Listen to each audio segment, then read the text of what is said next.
We're on the record. I'd like to call the meeting to order. This is the September 27th, 2016 meeting of the Complaints Committee of the Sunshine Ordinance Task Force.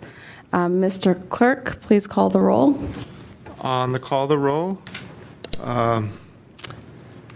Member Baranetsky, she has informed us that she is unable to make today's meeting and she will be marked as excused. Member Wolf has indicated he will be attending the meeting shortly and fill in. Great. Member Moss. I'm here. Moss present. Chair Tesfa. Present. Tesfa present. We have a quorum. May I suggest that we take items out of order and move item number 3 to the end of the agenda, as we should wait until Member Wolf is here to discuss that item. Okay. And then can you please call the next item, which would be public comment, I believe. Next on the agenda is the minutes. Okay. Item number 2, adoption of the minutes for the April 26th Complaint Committee meeting. Um, Do we have any member comments on this item? yes, I had a question about it. I'm just sort of bringing it up here. So this is item 2.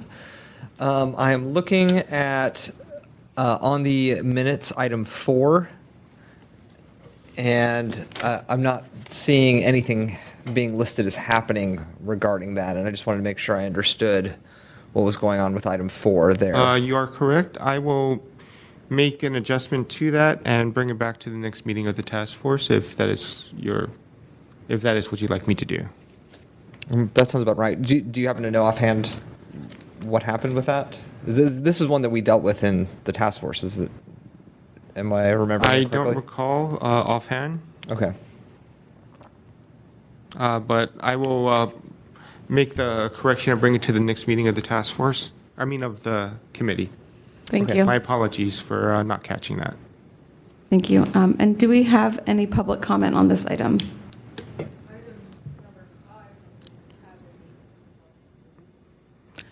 Can you please speak into the microphone? I couldn't hear you. If you're looking at the draft minutes, item number 5, public comment, doesn't have anything attached to it either. Let's see. Any additional comments? Nope. I will review the entire set of minutes and make any corrections as needed. Yeah, and while we're at it, probably look at item 6 too to make sure that there just wasn't anything there. Yes. All right. Would you like to make a motion to, if there's no additional public comment, would you like to make a motion to continue that to the next meeting? Yeah, I'll make a motion I move to continue this item until the following complaint committee meeting. I'd like to second that motion. Mm-hmm. On that motion, Wolf absent or excused. Member Moss. Aye. Moss, aye. Chair Tesfa. Aye. Tesfa, aye. That motion passes. Item number 3 has been moved to the end of the agenda. Next on the agenda is item number 4, public comment. Members of the public may address the committee on matters that are within the committee's jurisdiction but not on today's agenda.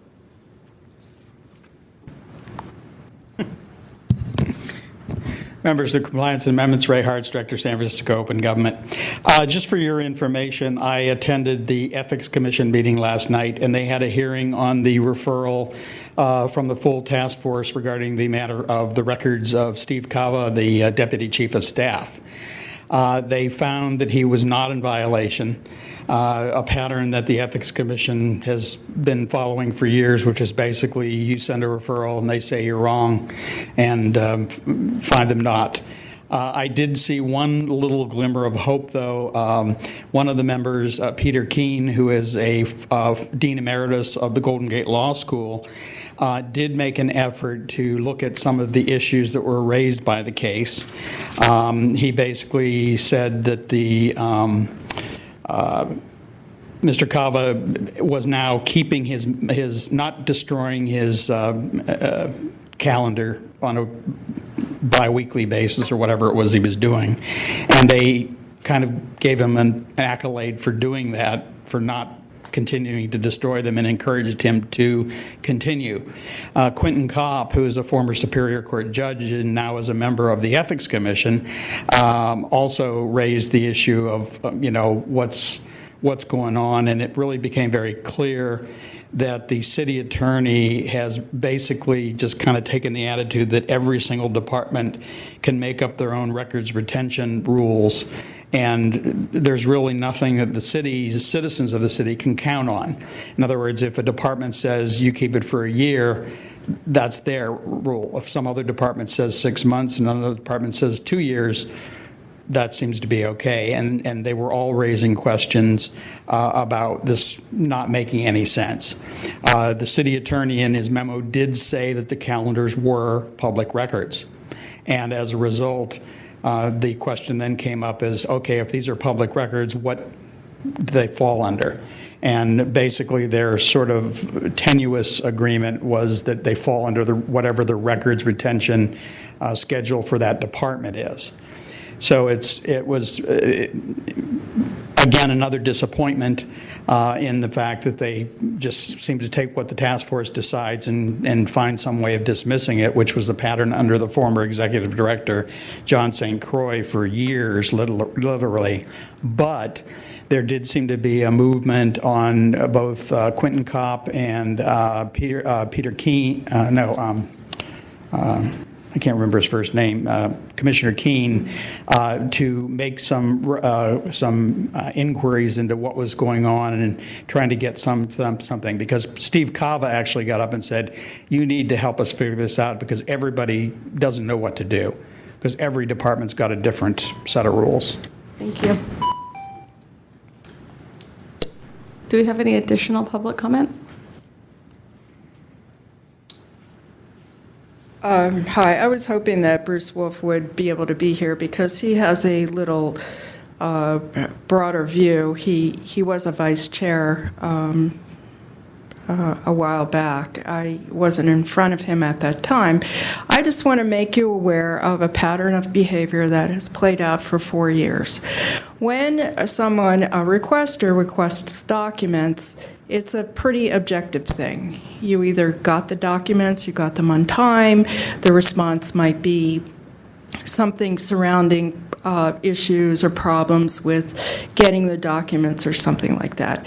In my case, for 4 years, if I'm requesting documents, it's always been personal slander and attacks on the part of the Arts Commission.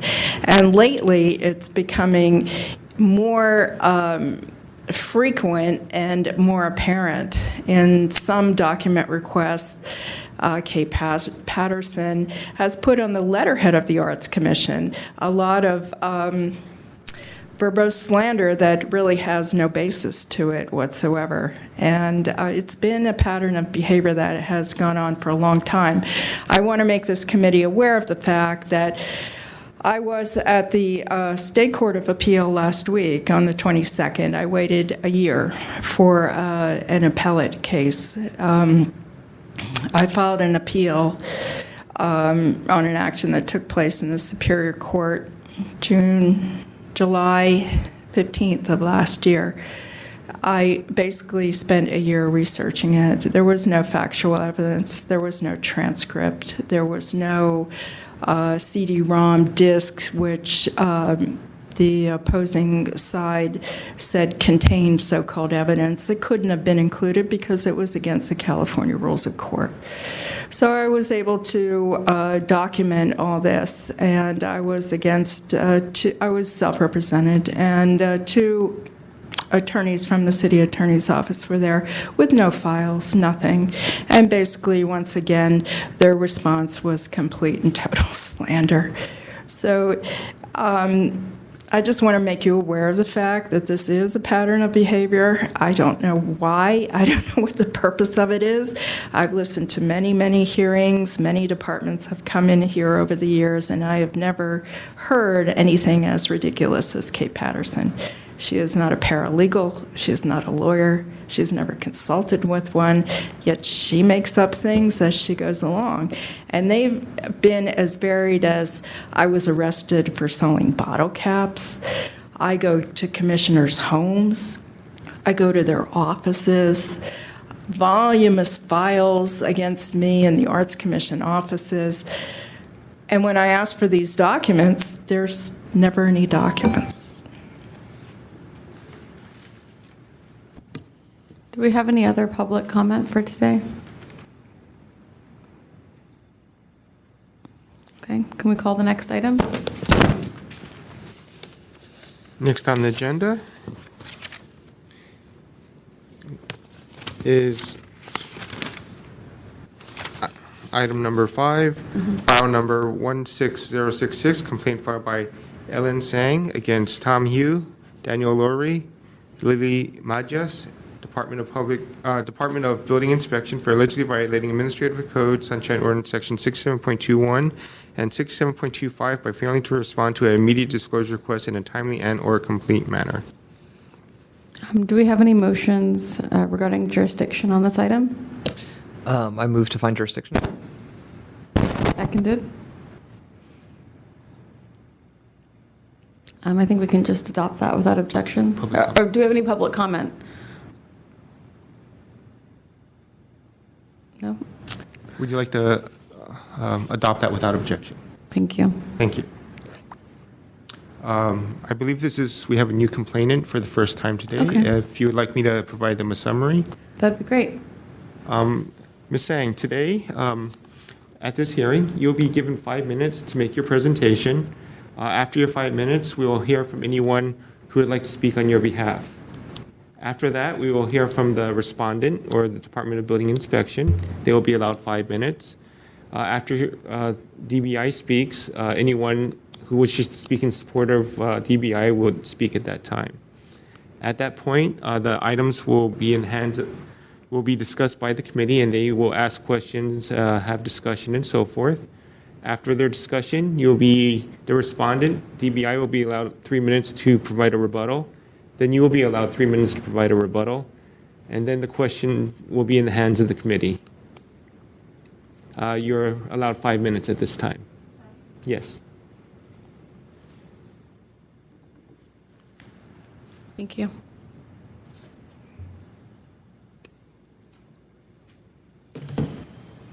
If you could speak into the microphone, it would be appreciated. Thank you. Okay. Ellen Sang, the complainant. On July 7, 2016, I filed the sunshine request immediate disclosure, and you can see immediate disclosure on the top of the page. But on the 8th, respondent failed to respond to my immediate disclosure request. Sunshine Task Force, please find the violation for Sunshine 67.25. And on the 11th, I sent them an email, tell them that they failed to produce any public record. And then I listed my request again, which is 11 specific requests for public records. And after that, one of the complainants, Lily just sent an email, and then he produced no public record, and then she requested extension to July 18. On July 12th, I again sent them an email telling them that they failed to produce any record, and my July 7, 2016 is a new request. I did not receive any record from them. I request them to produce and identify each document to my request specifically, 1 to 11. They failed to respond to my July 12th email. On July 18, I received nothing from them. On the July 20, I sent them an email and then I said, you request an extension? No, I received nothing. Again, I asked them if this is a new sunshine request, and then they failed to produce. And what I'm what I'm asking to boost this 11 record, I might not able to speak to you, but you have the record as my complaint extension A. I mean, Exhibit A, I'm sorry. For instance, I asked them that specifically the job card is about the electrical permit number, have the number, have the address, and then ask them for give me the final. Or if they don't have final, then they should say so. But they said they didn't produce anything, but they produced to Sunshine over 200 pages, and says the response to my 11 specific public record requests. They also informed the Sunshine that they produced over 720 pages for the same 11 specific requests, which I have not made at that time. So, for instance, I asked them, number 3, and number 1, asked them for the electrical final, and they said they produced. I don't find any. And maybe they think that I'm not smart enough to identify them, then I believe that you probably have the authority to order them to tell me which one is it. Because according to the, on the June this year, the senior electrical inspector sent me emails. He says that no final was ever done on that permit. So now they said they already produced. So where is it? And from the 700 before now to 200, which one is this? Is only 1-page record, and also they says number 3, and I asked them the. State that the inspector who waived the minimum code, and then what the response is, okay, refer to the senior plumbing inspector's letter.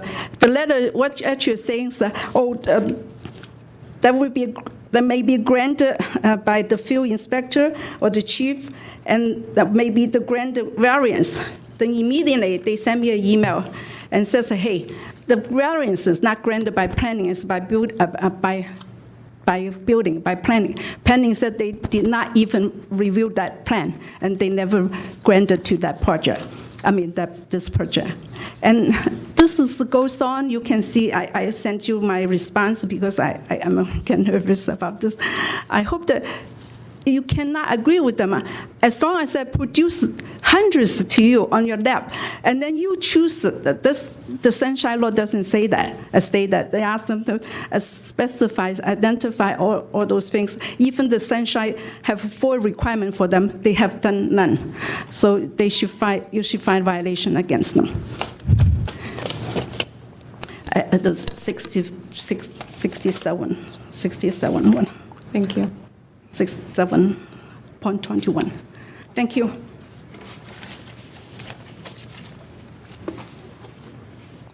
Do we have any comments in support of the complainant? Okay. Is the respondent present? Yes.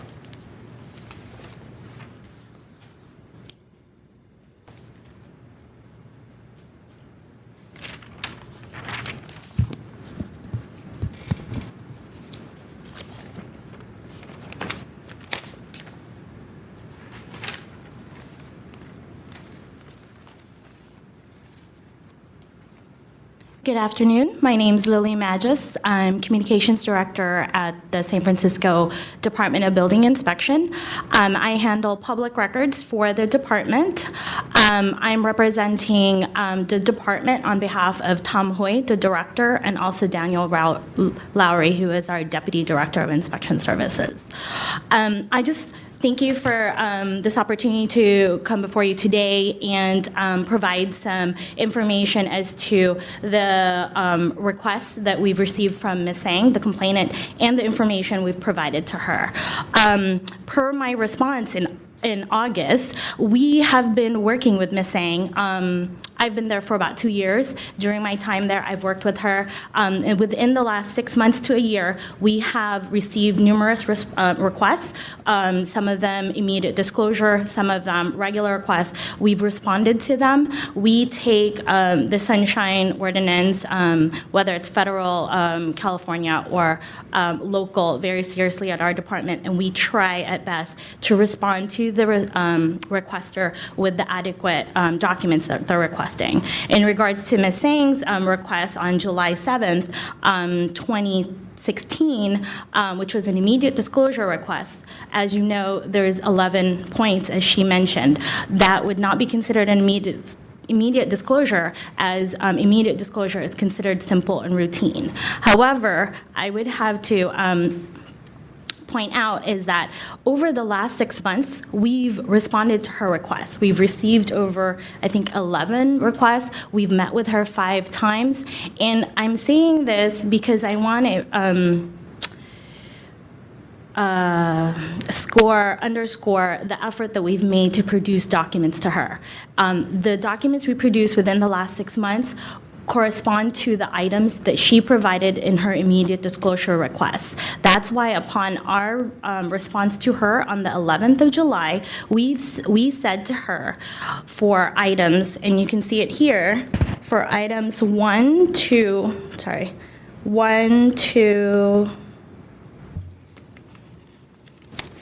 hold on for a second.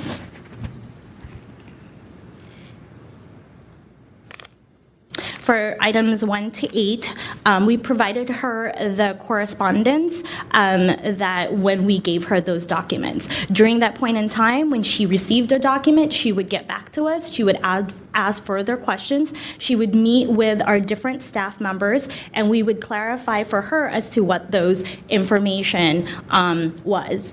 What she's asked for is confirmations or verifications of the people at that point in time who approved certain things. What we could only provide to her was the documents that we had. We have gone above and beyond our efforts to produce to her documents. That's why she says that we produced to her over 700 documents. They were not produced at one point in time for her to review, but over the course of about 6 months in terms of responding to her requests. Most of her requests she has all the documents that she's requested.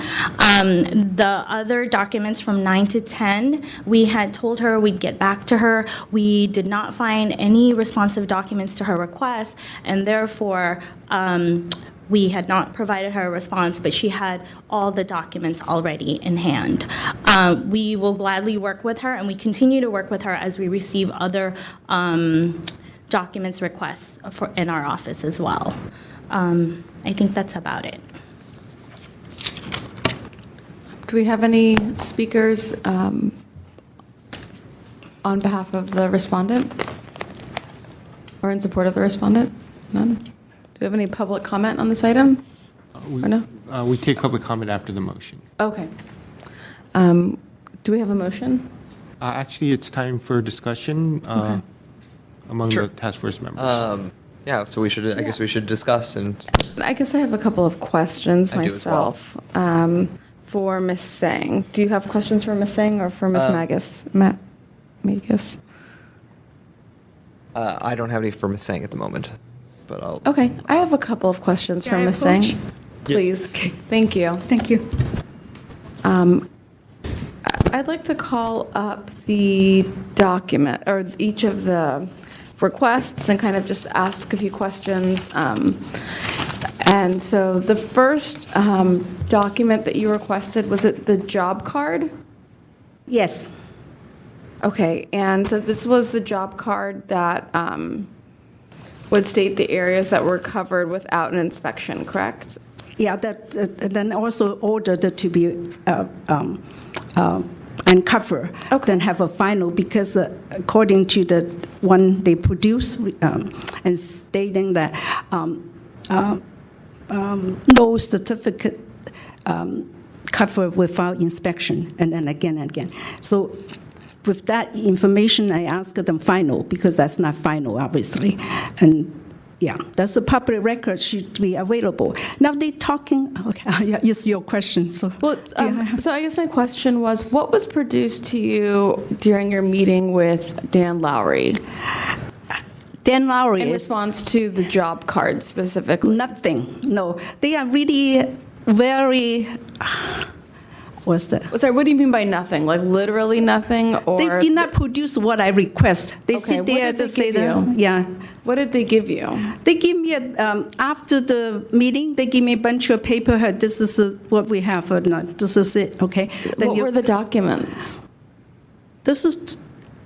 I don't know how many pages. Okay. Is it some of them? Not how many pages, but the contents of them. Did they have anything to do with the job card? No, not the one I requested. No. Did they pertain to a different job card? You know, for the document I review, as you know, I'm saying I don't remember every one, but Of course. I can. In general. When I general said no, the one they want to give you what they want. They can copy 10 times of one page and produce a big pile of file and think that they produce. I would think that if you believe that they, as long as the DBI or the respondent dump the 100 papers, some of the copy 10 times, and that's comply with the Sunshine Law, then I will never get anything. Okay. Because this is just, you know, like now, if they said, they cannot say, I just produced it to her, what is the document I requested? You can ask them. So for item number 2, it was the plumbing permit, correct? Yes. And this was a plumbing permit number that was issued between 1996 and 97, 19 years ago.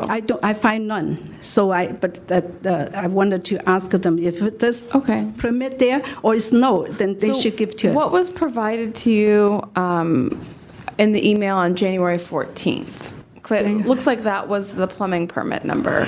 Plumbing have a many permit number, but this particular one, I already tell them what is that for. I analyzed it, that's not what I'm asking.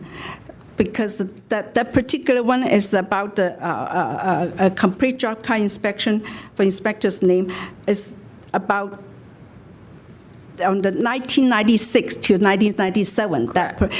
They produces not that period of time. So they did not provide what I asked, what I requested. But if they don't have, they should stay so, according to the Sunshine Law. Correct, but Yeah. I'm looking at the document, and it looks like they provided you with something. So what was missing? What are you still looking for from that document? I'm So they still looking provided for you this with- one. If they can have it, I would like Commissioner to ask them, you produce, you say you produce and you're so nice, then just point out to you. If they don't want to point out to me, what number? Sunshine Victor Young is nice enough to stamp those pages for them. So they did not even number the page now. He helped them to number. So just tell you and tell me before you which pages. This is just one page document. So for over 200 pages, tell me which one is it for this Okay. documentation.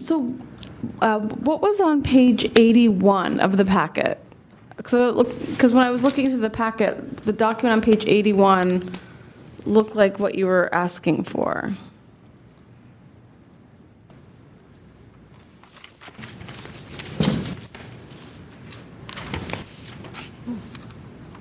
Okay, this is actually electrical permit. It's not plumbing. That's what they're saying, that no certification, no certificate, this is the electrical permit for number 1. They don't have a follow the final. And then the number 2 is not. I could not find them. I would appreciate it if you tell them, give me the number so I can look at this right now. Miss Magis, could you approach? I stand here or go back to my. Just step aside so she can speak. Oh, okay.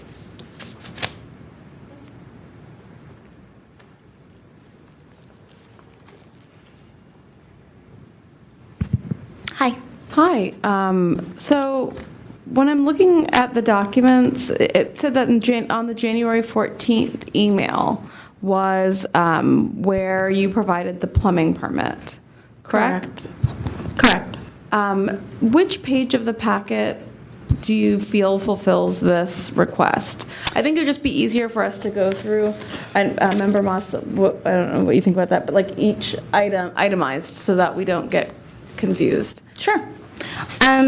So her request was for plumbing permits that related to the construction of 767 North Point Street, 2 dormers, which were constructed in 1996. So the way our process is, if you provide us an address with a permit, I guess permit type, in this case it would be plumbing, for this particular address with that information, we search for that. So that's what we provided Ms. Singh. And in this case, it was plumbing and mechanical permit relating to that particular property address. And that was what was provided to her. So is that the document that's on page, well, I have it as 83 total, but on page 108 of the packet? I'm sorry. Can I reference? I'm sorry? Give me a moment, I'll pull it for you. If you have the binder, I have it printed out as separate documents. Sorry, what page number were you looking at? On the bottom of the page. 108. Is this what you have? Are you seeing like is it looking like this to you, where it's like there's no number? Page 83. Okay. I have the numbers on this one. So. I mean, because what I was trying to do is what Ms. Singh has been trying to do in matching up the requests with the what was requested and with what was produced. So So this document on page 108, it appears to be referencing electrical work and plumbing work to be performed. So is this the permit that she was requesting?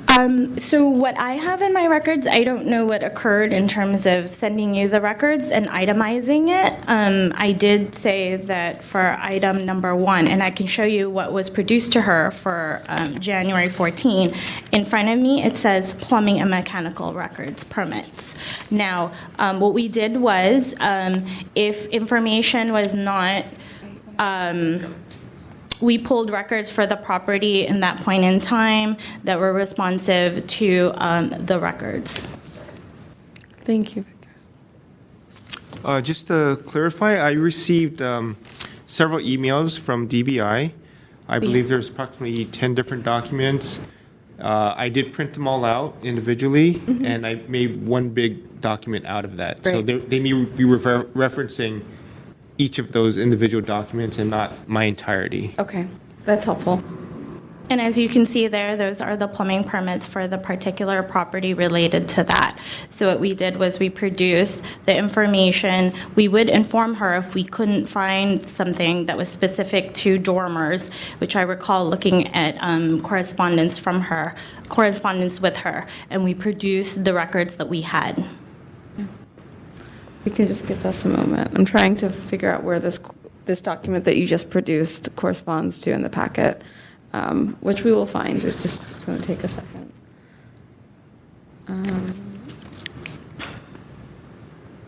Is there another set of records that I can look through? I can help you through it if you want to provide me a binder or not.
I don't think I've seen this document before today. I did look through the packet and I don't remember, I'm looking as well.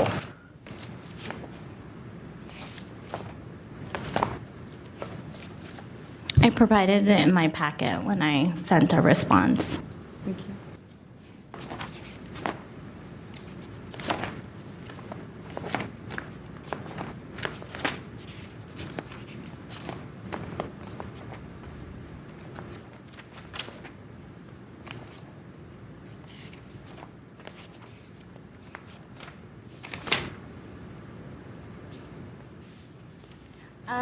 It is 262.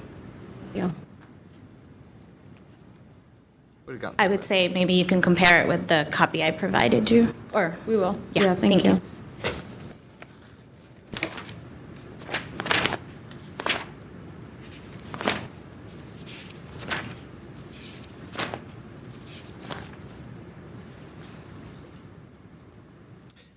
Yep, there it is. It's going to be page 236 of the actual document. You have a 284-page document. Found it? This one. Oh, Yeah. Thank you. Awesome. Thank you. Ms. Sang? Yes. Thank you for approaching. Can you look at page 262 of the packet, P262? This is not the one. This is the test gas piping. Has nothing to do with the dormers gutter. It has nothing to do with what? The, It says plumbing and mechanical permit.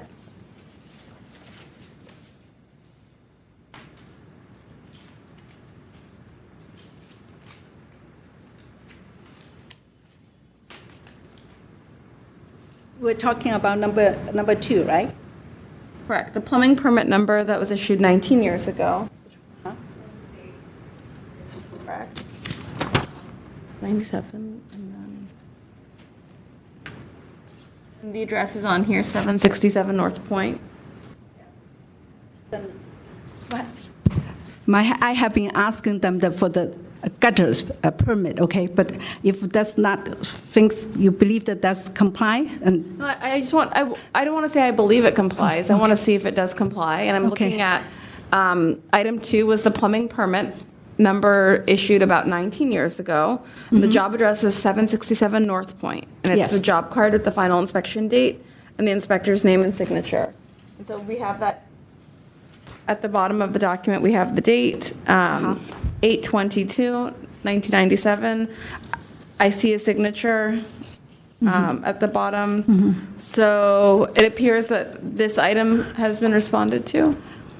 well, there should be more document is if they have is because I have been asking for the they build dormers.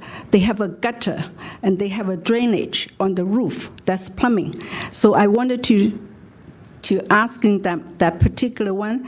This is just the gas piping testing. It's not actually where if they said that they have the when they complete the dormer in 1997, starting 1996, and then they have a drainage. That's a plumbing issue, and then I want to see that.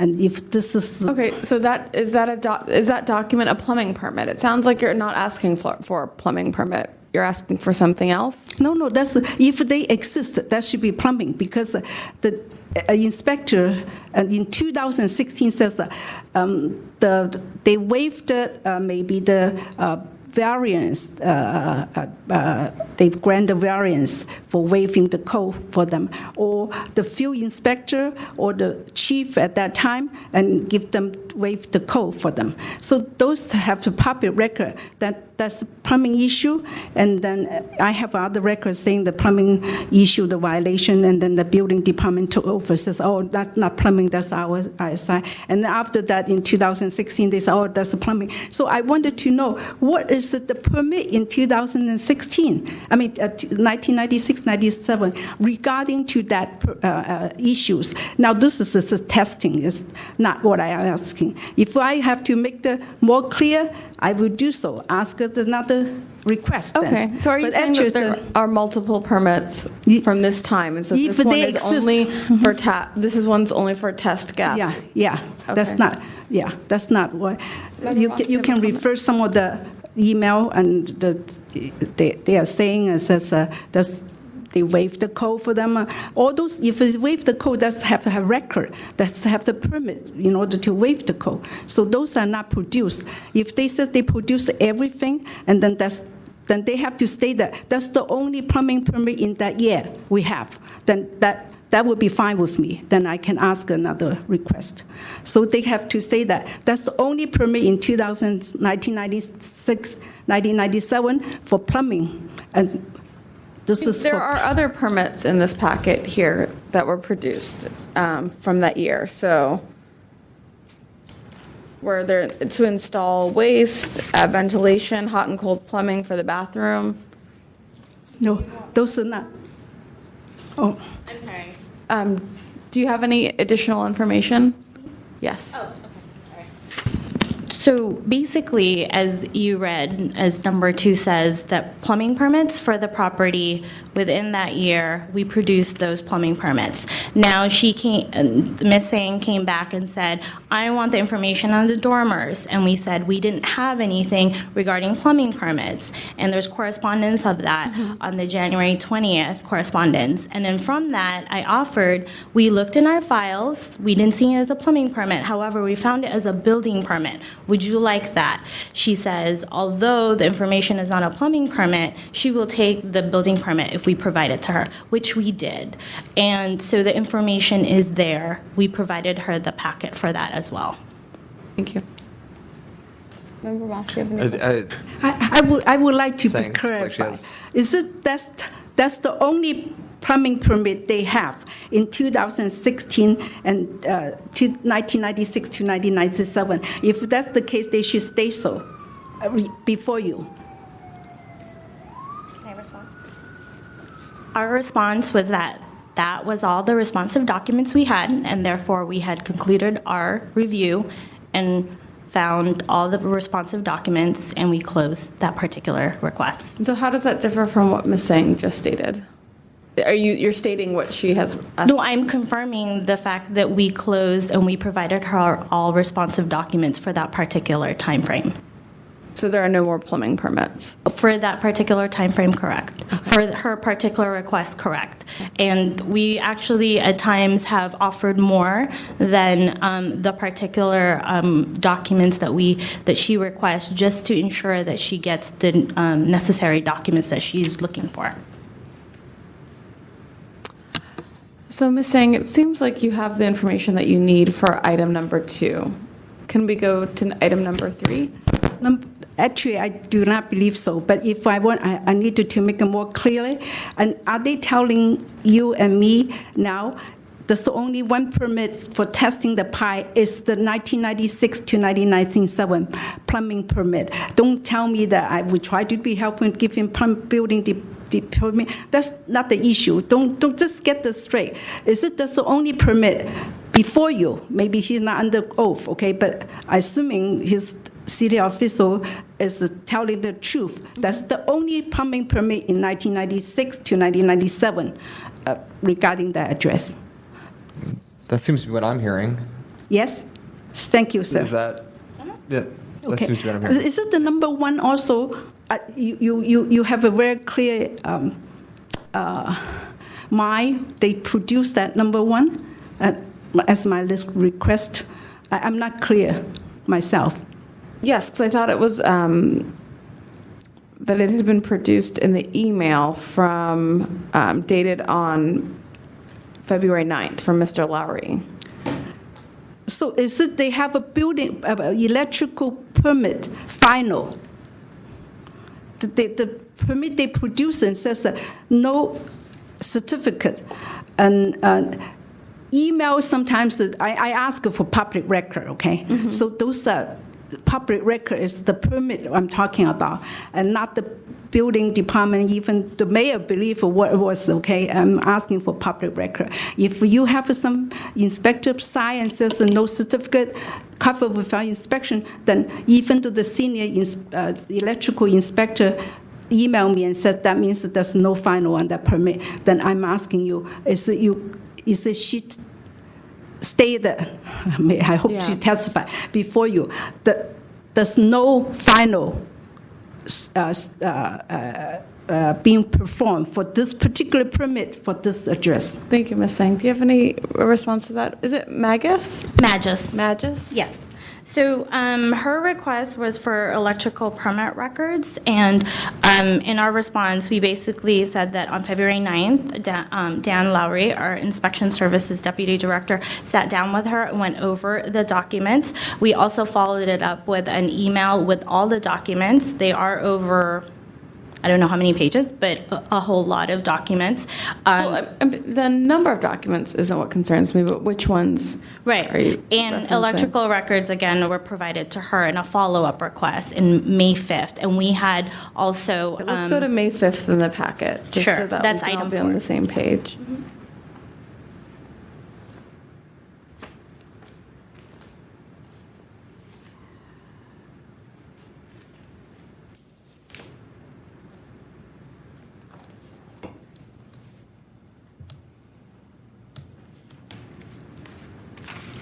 On May 5th, our response to Ms. Sang was that the permit numbers and description of the electrical work were included in the documents provided to you per our response on February 9th.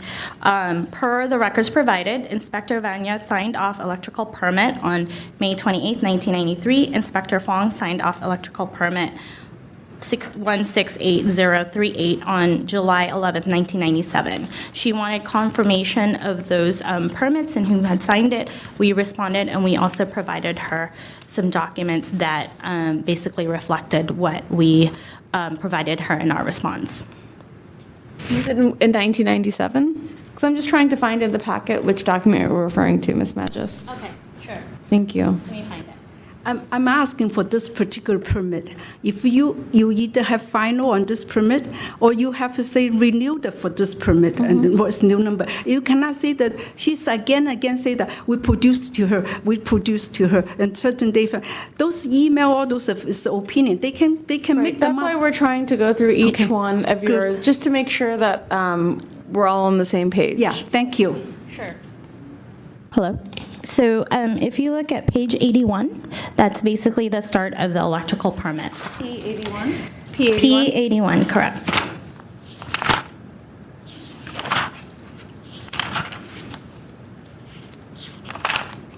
And per a request from Ms. Sang, we checked in with staff and also our chief electrical inspector to confirm who possibly signed it at that point within our records as well. And so we provided that information. Ms. Sang, can you take a look at what was on P81?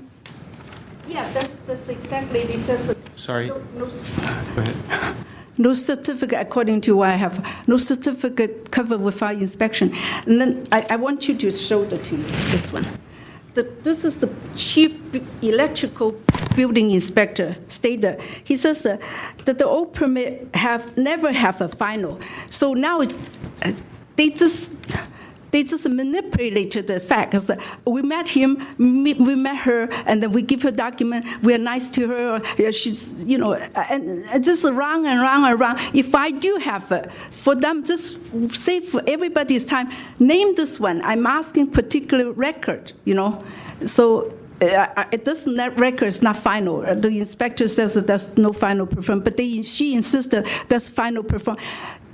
You can have a different permit for different thing. I'm asking for this particular Right, but I permit. thought your original request was for the job card that would state the areas that were covered without an inspection, and the date the areas that were covered or uncovered, and the date of the final inspection, Yeah. if one was ever completed. Yeah. So the document on page 81, I don't understand how it doesn't fulfill that request. Okay. That was provided to the senior electrical inspector on June 2016, approximately that day. He indicated the permit was never have final. So when you say that there's no certificate, that means no final. And then cover without inspection also. But is- you requested if there was a final. So if there was no final, then wouldn't this? But she won't say this. She said she provide everything to me. So my request, if it's according to Sunshine law, if you don't have, you should stay so. I don't have that record. Okay. I give you to you what I have, which I is see. the cover without inspection and no certificate. That's the last one I have for this permit. We don't have final for you for that permit. That should stay. Otherwise, we will stay 1 year from now and still asking for the same thing. Okay, so Ms. Magis, it appears that for item number 1 where it says no certificate, do you see that? It's on P81.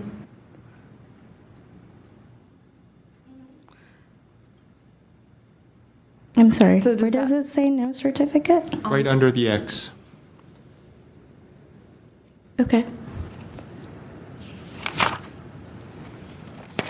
So she, I guess, had sent an email to one of our inspectors who was not the person who signed off on that document, as the document was signed off in the 1990s. So when we went through our files, what we found was that there was a final sign off based on that date on May 28th, 1993, and somebody else signed off on July 11th, 1997. Those were two files that we. I'm looking at a two different document. I thought the date on this document, the signature was 6/27/97, and the stamp is August 6th, 1997. Okay, I'm sorry. I'm looking back at her request prior to our response on May 5th. She had requested, please provide documents to show the following: each electrical permit number and description of the electrical work at 767 North Point Street, the name of the electrical inspectors who signed off 767 North Point's electrical work, the dates the electrical work were signed off by the electrical inspectors.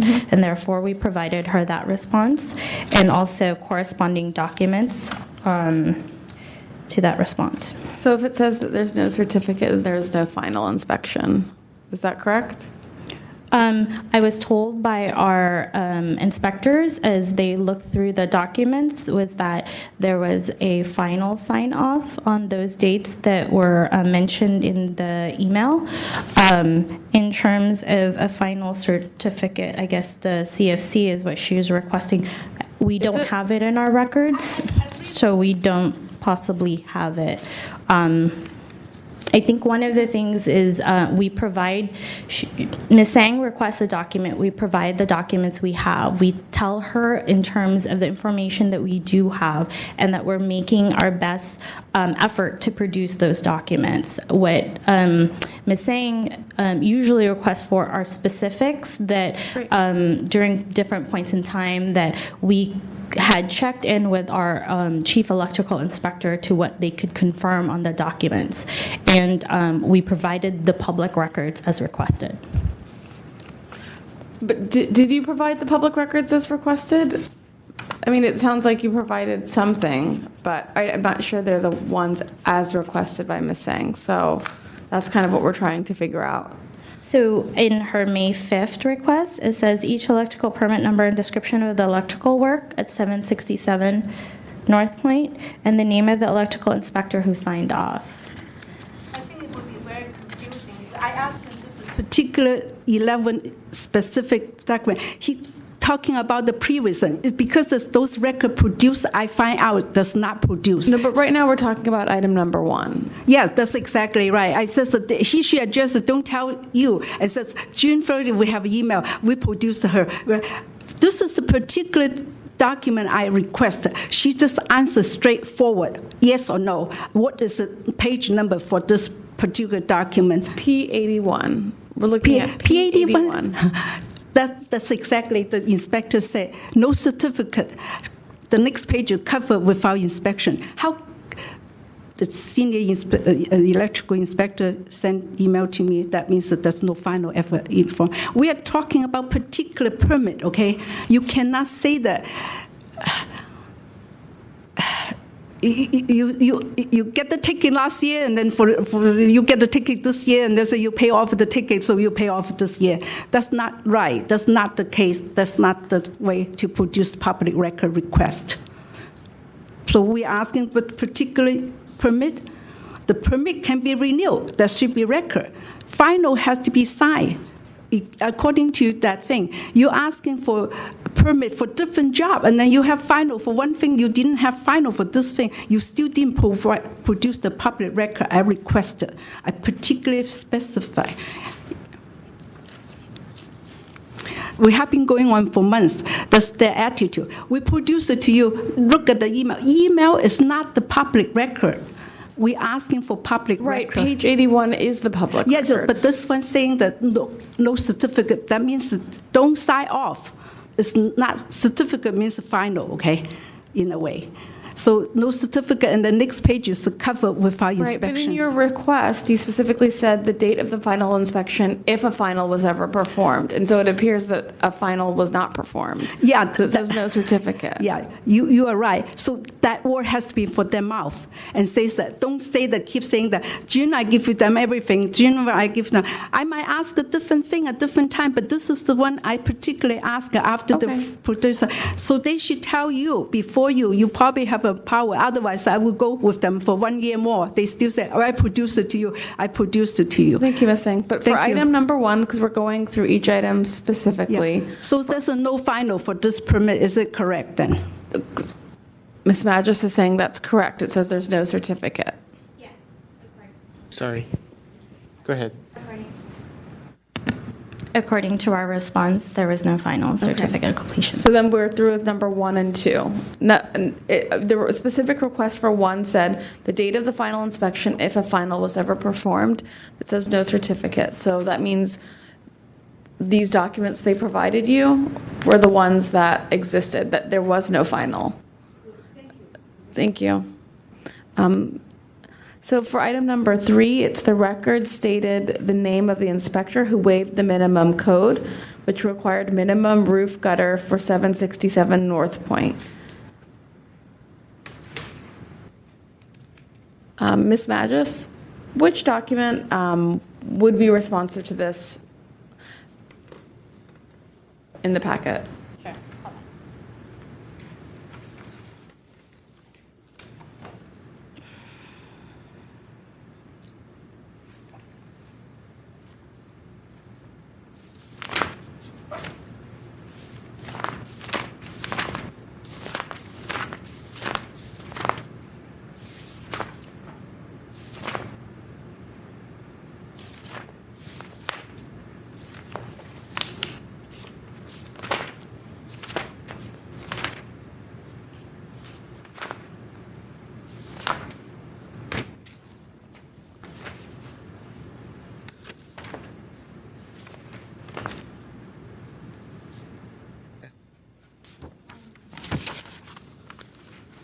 Sorry, I don't see it in the first part of the packet. I don't know if it's found elsewhere. If you have a copy of it, we I can do. look at it. And there then was we a can try and response match it from up. our chief plumbing inspector on February 25th. Thank you. Sure. I think I've seen this. This is in here. Oh, it is? I believe so. Okay, I don't see it in the packet before me, so.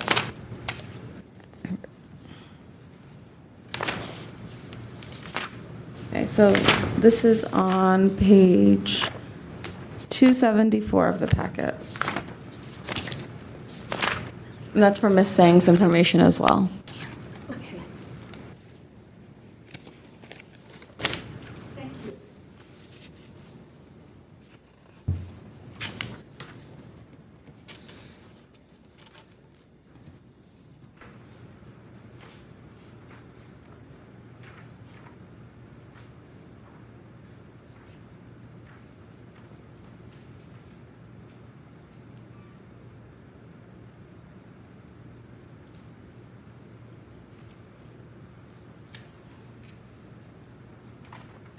Ms. Sang, are you familiar with this document? Oh, absolutely. Okay. She says that, there might be variance granted, and then Right. she is the one sent me the email next day, and the 26th says the variance is a planning jurisdiction. You can see her email. I have that. So you wanted the record that had the name of the inspector Yes. who waived the minimum code. Yes. So it appears that the inspector is Stephen Pinelli, the chief plumbing inspector. No, she wasn't there in 1997, okay? I don't know where she is. She's quite young. She's not there. Stephen Pinelli? Yeah, she's not the one at 1997. She's guessing, but that's not public record. She says that could be this way. He's could saying be. also the gutter had no wear spots of any defects that I could see. Okay. But that's not the. I'm talking about the free interest waiver, and then he addressed this. He says, and it's work done, and then could have been granted by the field inspector or the chief at the time for and then the variance could have been granted. Those are all his word and thinking. Secondary. Yeah, to make up the I respond to so yeah. We don't have that many problems if they do the job honestly. Okay. And with your help, I wanted to find out, either he have the inspector's name or they don't. Don't tell me that I'm guessing.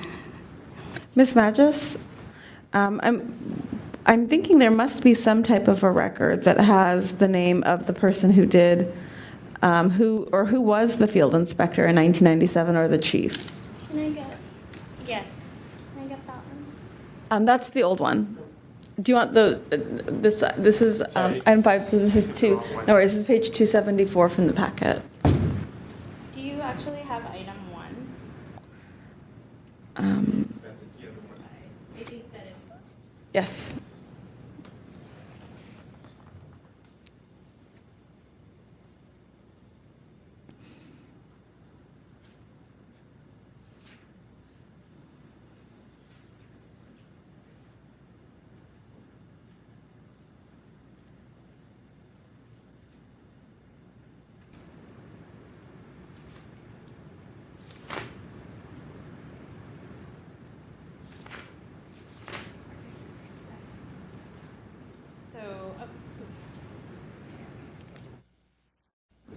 So we're going back to the plumbing permits that were provided in item 1. Those are the documents, and as I know, our chief plumbing inspector, Stephen Pinelli, did go out to try to address some of the issues in terms of Ms. Sang's concerns. No, but Stephen Pinelli is currently employed, correct? So we're looking for the person who conducted the inspection in 1997. So 1997.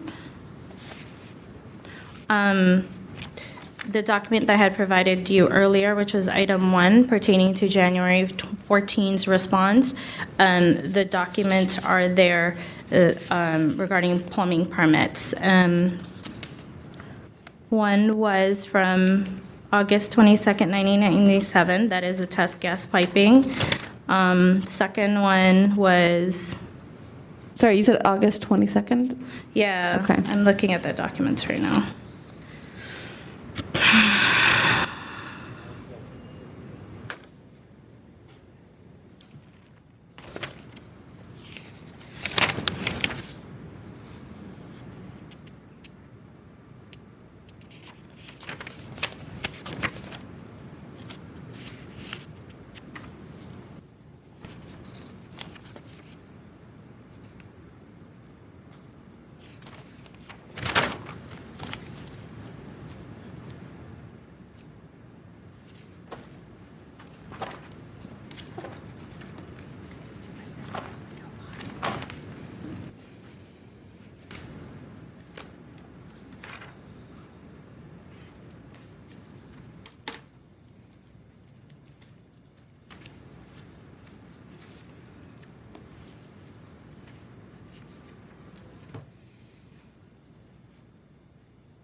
I'm sorry, I'm not as intimately familiar with these documents, so I can't tell you which page they're on. I think it's on page 262 of the packet is where it started. That's where they talked about the test gas piping. Is that what you're... Yes.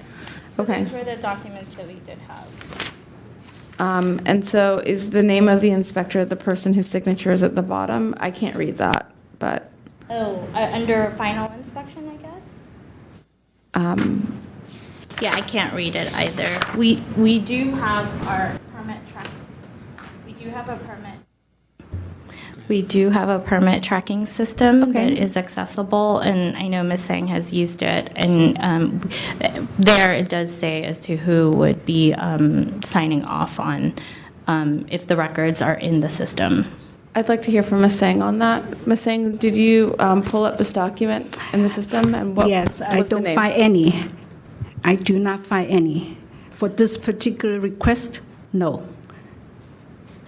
That's why I really That's have why to you filed the. Yeah, the- I really the- appreciate that you go to the bottom of the today. I really appreciate for years wasting too much time, and then they just walking around and says, I can give 1,000 pages. I produce everything to you. Well, as I said, we're going to be going through each of the Yeah. items and just Thank you. figuring it out. It appears that some of them have been responded to, but you need validation for that, and we're working on it. Yeah, and then number 3, so they. So we're they working don't on have- number 3. Okay, thank you. And so, Ms. Magis, in the system, if if a user looks up a permit and the record doesn't come up, is that because the system goes back to a certain date, or how does that work? 'Cause So most of our data is online. When they're not found online, we do ask that requesters do contact us directly, and we pull the records off microfilm or off-site storage. Okay. In this case, that's what we did. Some documents, what happens is that the content of documents, the fields and the texts are taken and built for public viewing, and the document itself is not uploaded online.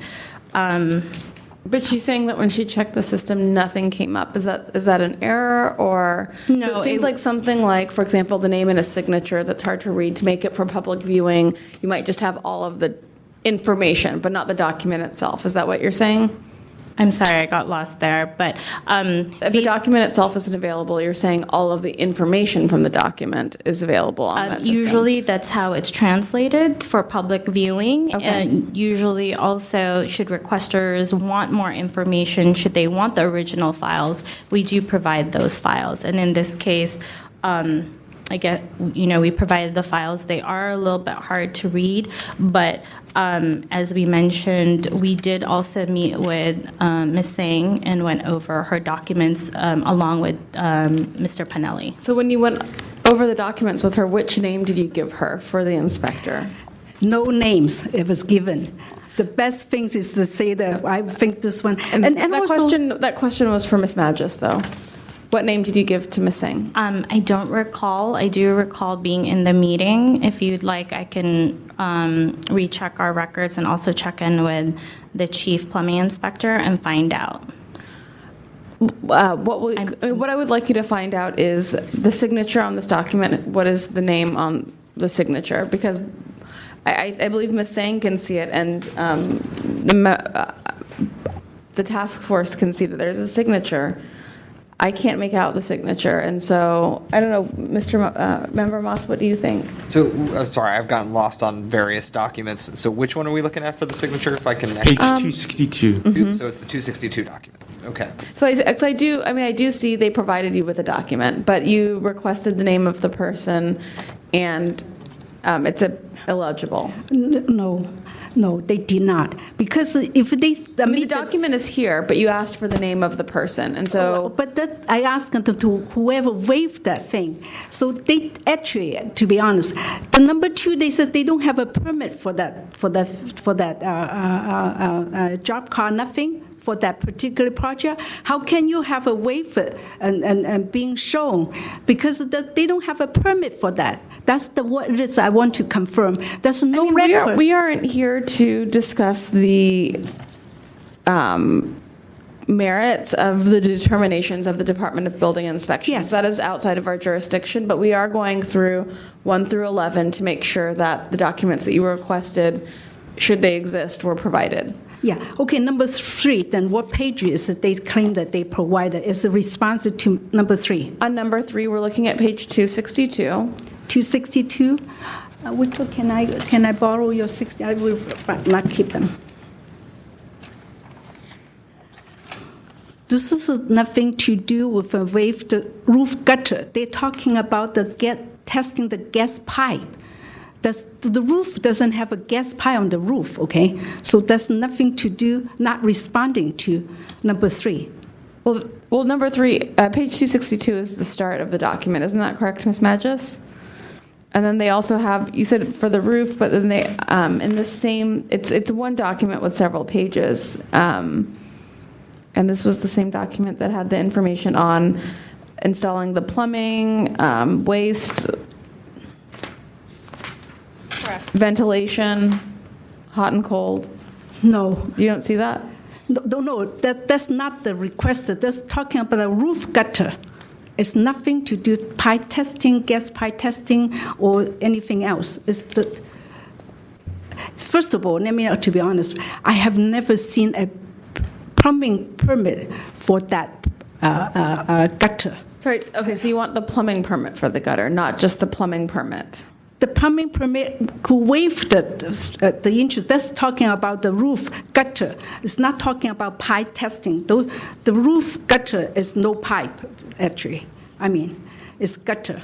It's not the pipe testing. And there's something other thing they do is a plumbing, all right, but it's not the one I'm requesting. Ms. Magis, can I ask a question?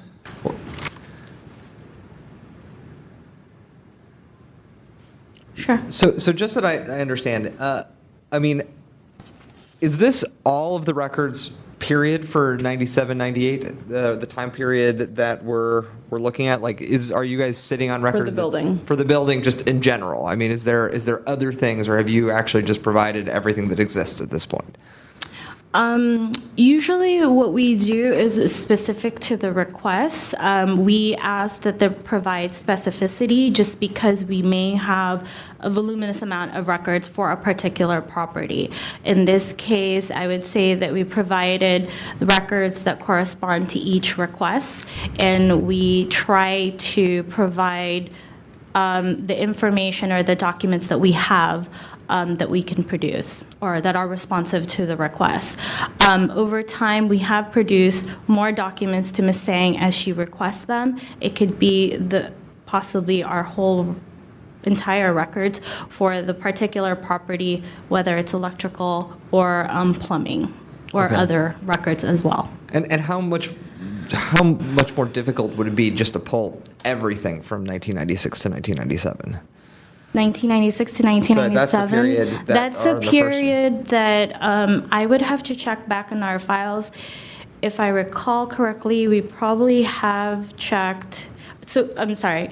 Are you saying all records, permit records, electrical, building, and plumbing for that 1996, 1997? For that address. I would have to check back. How difficult would it be? It would just be tedious, but we do that all the time at our records management division. We have a division that produces records for real estate, for developers, and all of that. So that could be something that we could produce to Ms. Sang.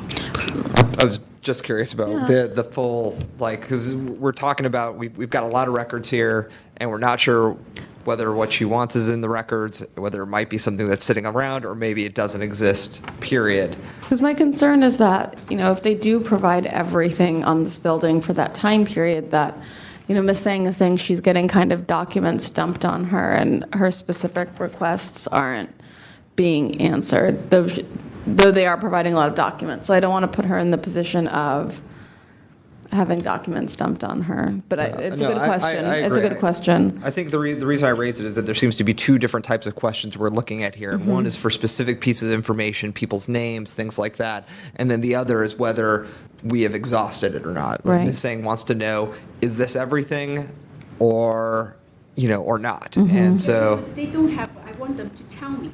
I don't have. So, but I mean, if you had everything, just hypothetically speaking, if they gave you every single piece of document they had from that period, and should they also require to identify them or assist me to identify them? let's get to that part in a second, though. But would that answer Okay. the question of whether they have it or not? Yeah, I want to know. Tell you ask them and they give you a straightforward answer. I do have. I don't have. So Okay. I don't have to go along, and then for 1 year from now, I still don't know. Okay. Thanks. We're still on 3 on here, is that right? Item 3, yeah. Well, so I guess we don't have the name of the inspector. Is that, we've come to that conclusion, I think. I believe so, only because a lot of the signatures on these documents are illegible. So, Ms. Sang is saying that we don't have the document. Ms. Magis is saying that the document that we have exists, that the document that exists is there, but the name is not legible. Okay. So they tell me, so they says that they have the name, you cannot recognize the name. What is it talking about the gutter on the roof? The piping testing is not on the roof. So I'm asking particular gutter. It's on to the 1997. Actually, I believe that they don't have a plumbing permit for that job. That's why I'm persisting to asking that. I want them to admit the honest. Either they have the permit, they already admit the number 2 doesn't have the permit. If they don't have the permit, how can you have an inspector? The name recognized or not, I understand. That's not I'm so picky as that, oh, you have to spell that out for me. No, but there's no inspector inspect that gutter area in 1997. So you're trying to determine whether an inspection was done. Yeah, or even permit, even pull for that job. Right. And so our role is not to figure that out. Our role is just to figure out whether a piece of paper exists or not. All right. And so I don't know that we're going to be able to answer your question about whether something occurred or didn't occur within compliance with, their department's policies.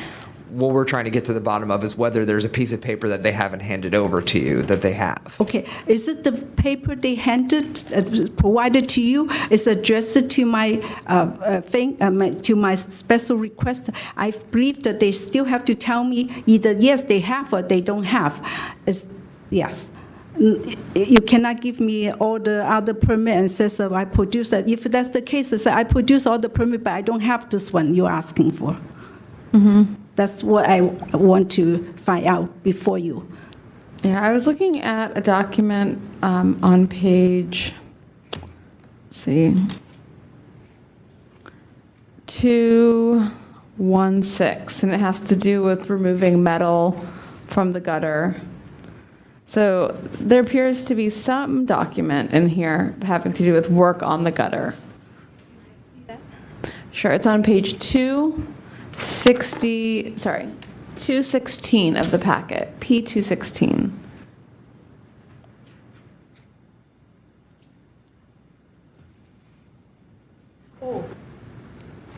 No, this is the happening in 2005 now.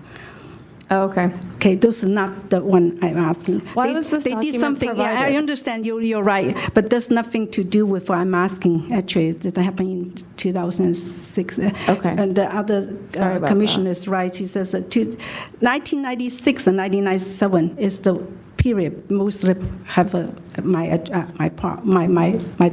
document request for. 2005 they did some work, but actually it's not that one. Okay. So, I mean, are you saying that if the department goes through this list of things and actually just says no responsive documents and uses those words for each one of these, you would be satisfied with that? If their answer is to comply with the Sunshine Law, I accept your conclusion. I'm not arguing with your conclusion. It's now they have been saying that we produced to her each of her requests repeatedly, and then give me those emails, which is not. There's over 100 pages. I'm asking for basically 11 documents, and they should at least assist me to identify those documents just by pages, and then which was nice enough to stamp for them. So tell me the page number.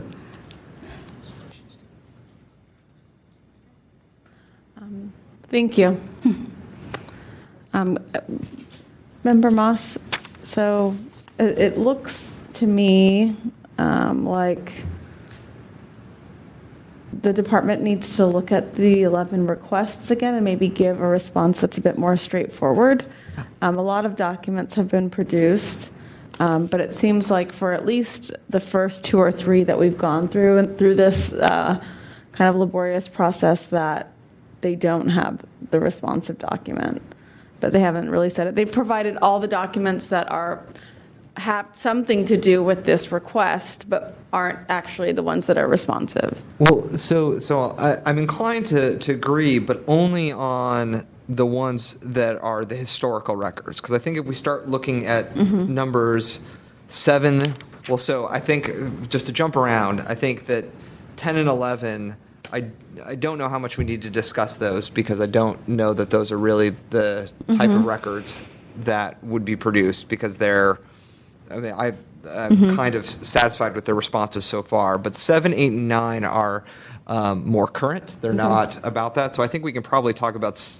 I agree with you with the first 6 that we can give. Which I think maybe we should discuss a little bit 7, 8, and 9, because they're more. Because number 9, for example, I'm looking at it and I feel like. Oh, sorry. This is.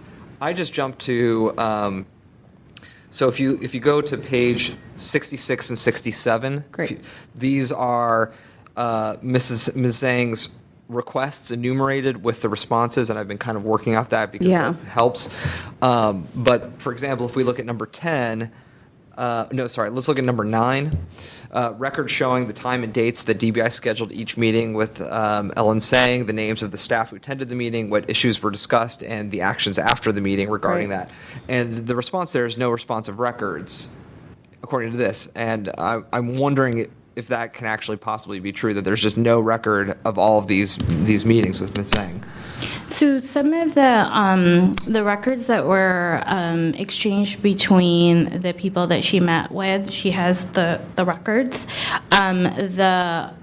One of the meetings that she did have, we provided in a complaint record, so she does have that record as well. Sorry, can you say that again? We met with her, and that was jotted down in a complaint record file, and she has that record as well. Well, sorry, when we're talking about a complaint, just to make sure I'm keeping everything back, we're talking about a complaint record, we're talking about a complaint, a DBI complaint, not a Sunshine complaint. Sorry.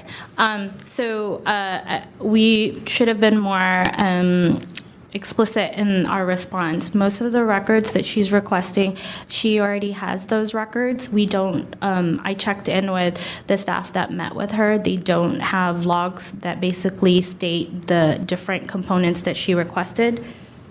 So what you're saying is that, so for part of what would have been responsive to number 9 is that you believe she already has the records through a different process, but not in response to a request. Correct. And then she also wanted who attended the meeting, what issues were discussed, and DBI's actions after the meeting. For most of the time, who attended the meeting, that included her and another staff member. Again, we don't keep those logs.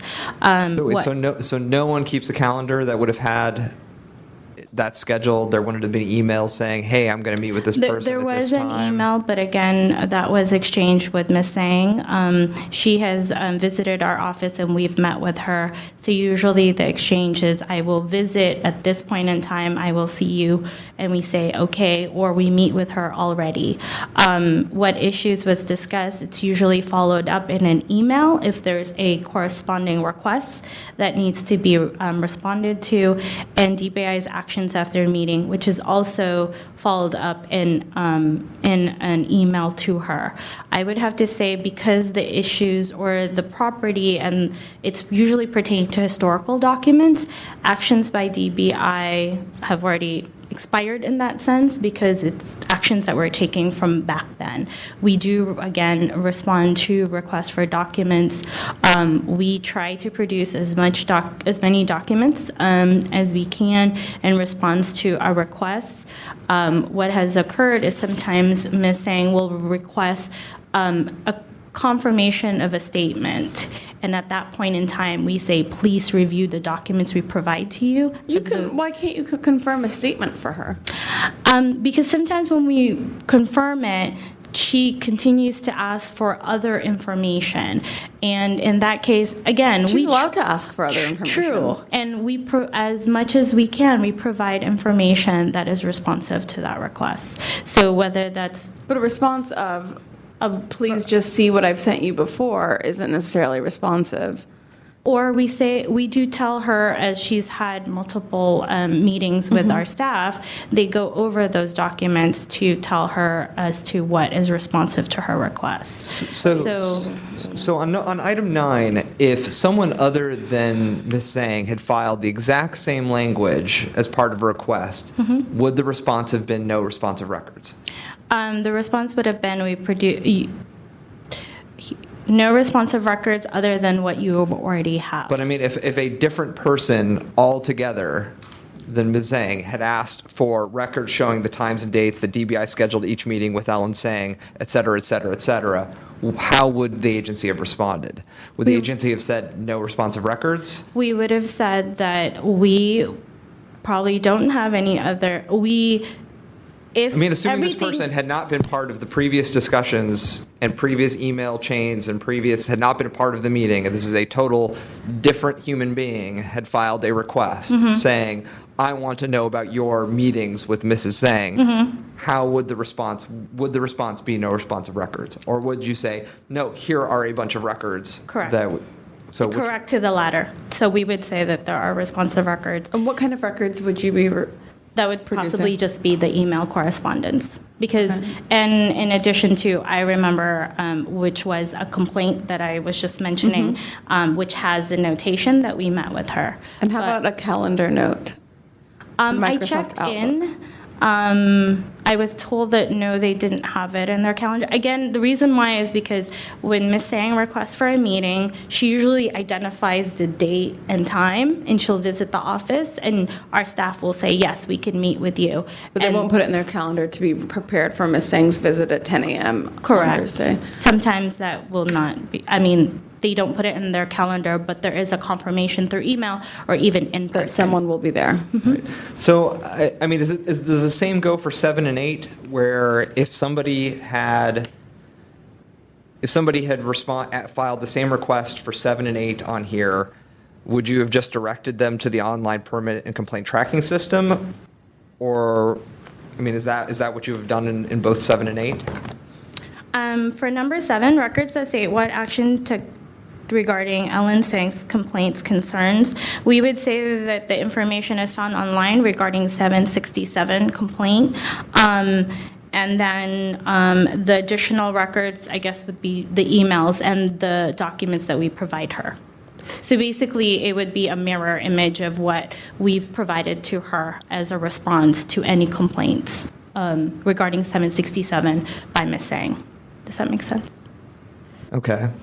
And so do you have more questions about 7, 8, and 9? I have another question related to those. Proceed. Okay.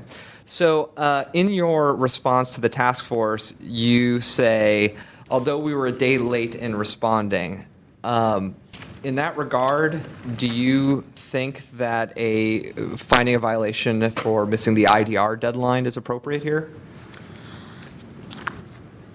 Her request was not although it was an immediate disclosure request, it was not simple and routine and readily available. We still had to look through our records to basically find what we provided and what was responsive.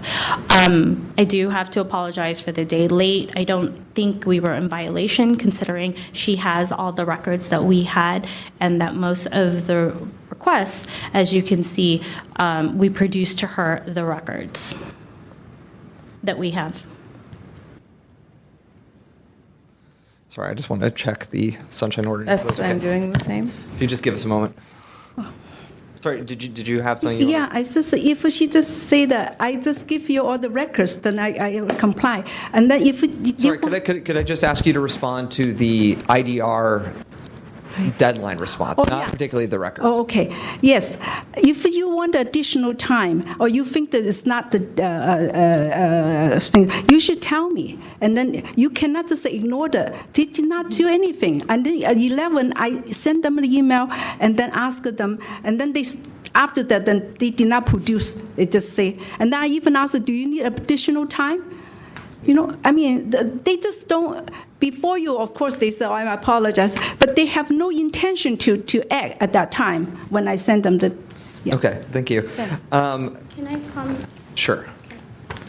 So, Sorry, I think I just instructed you when I shouldn't have.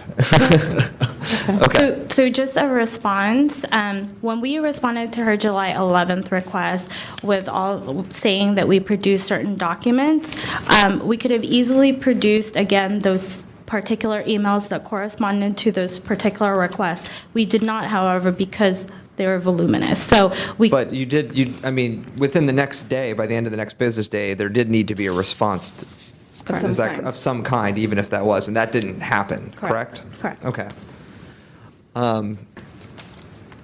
So I have some ideas here, but I'm not sure procedurally what, do we need to do rebuttals? Do you have a motion? Or I guess we need, are we ready to take I public believe we comment can- on this item? Maybe you can discuss your proposal so that the members of the public can comment on Yeah. your proposal. So I'm inclined to find a violation or to make a motion to find a violation of 6725B for not responding to that within a day. But I'm also concerned about the responses to 7, 8, and 9. I think that when you respond to somebody and say their request has no responsive records, that is a thing saying we don't have any documents, not we already gave you the documents as part of your complaint file. And I think that if another person was to look, to file a duplicative request, they shouldn't be getting a different response than the requester, and that you need to analyze a public records request as if the person is separate from anything else they may have done in the procedure of government. So I'm inclined also to consider possible violation for 7, 8, and 9.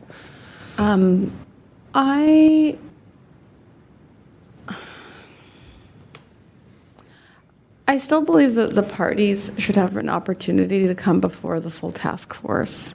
And I think that we've done a good amount of fact-finding today. I think it's important that we made the finding on jurisdiction as well. But I am not inclined to make a motion for a specific action at this time. I think that the parties have been, I would like to give the parties some direction and provide some clarifying documents, but I believe that they should have the opportunity to come before the task force, the full task force. I don't know, what do you think about that?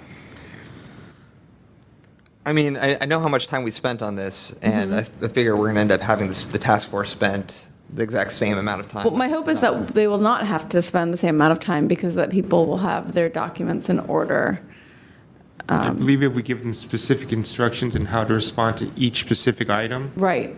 that will clear it up for the full task force, such as in item number 2, they can provide us a statement regarding the very specific issue. That all issues, actually more of item number 1, where all documents are provided and there is no final certificate. Right, and the reason for that is I'm on the same page as you. As far as the motion, I'm fine saying that publicly, but I think that Ms. Sang is getting some answers that she wants, even if it's not the documents. She's getting some confirmation of the status of certain things that that could be useful to her. So I would like to give her the opportunity, or give both parties the opportunity to get their documents together and their positions cleared up, and then bring it before the task force with some of these clear, short responses to items 1 through 11, and then have the task force vote. Hopefully not to go through this whole process. I mean, send it to the task force or to continue it so that this committee hears it again? Send it to the task force. Your choice on that issue. This is a lot of documents, and I don't think that even. I mean, we just spent time going through 284 pages, and I'm a little reluctant to, even if it's sorted better, for that to saddle everybody after we've had a hearing and taken up so much of these people's time. I mean, at the very least, though, I do feel that that the IDR, the 6725B thing, is pretty cut and dry. It's pretty persuasive. Maybe we could hear some public comment on Or is on what we've do we discussed. do rebuttal as well? We can do rebuttal and take public comment at this Okay. time. Thank you. And then we can provide instructions after public comment, I believe. Okay.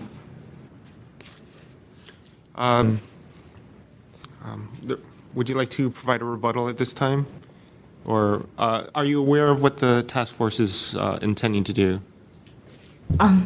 Which one am I responding to, the IDR or I believe the intention of the task force is to continue this matter to a future date, either before the full task force or before the committee again, and to provide specific instructions regarding each item on how, for an additional response, detailed response on each of the items. Sure. I think we could do that. I mean, we could Would you like to definitely do that. provide your rebuttal this time regarding this item? Anything you would like to say regarding this at this time? I guess I would just reiterate basically what I've said already in terms of trying to provide Ms. Sang the documents or information that she's requested. We've been working with her, we've met with her, and also we want to comply with the Sunshine Ordinance. So we'd be happy to work with her and respond to these specific questions or the specific items that she's requesting. Thank you.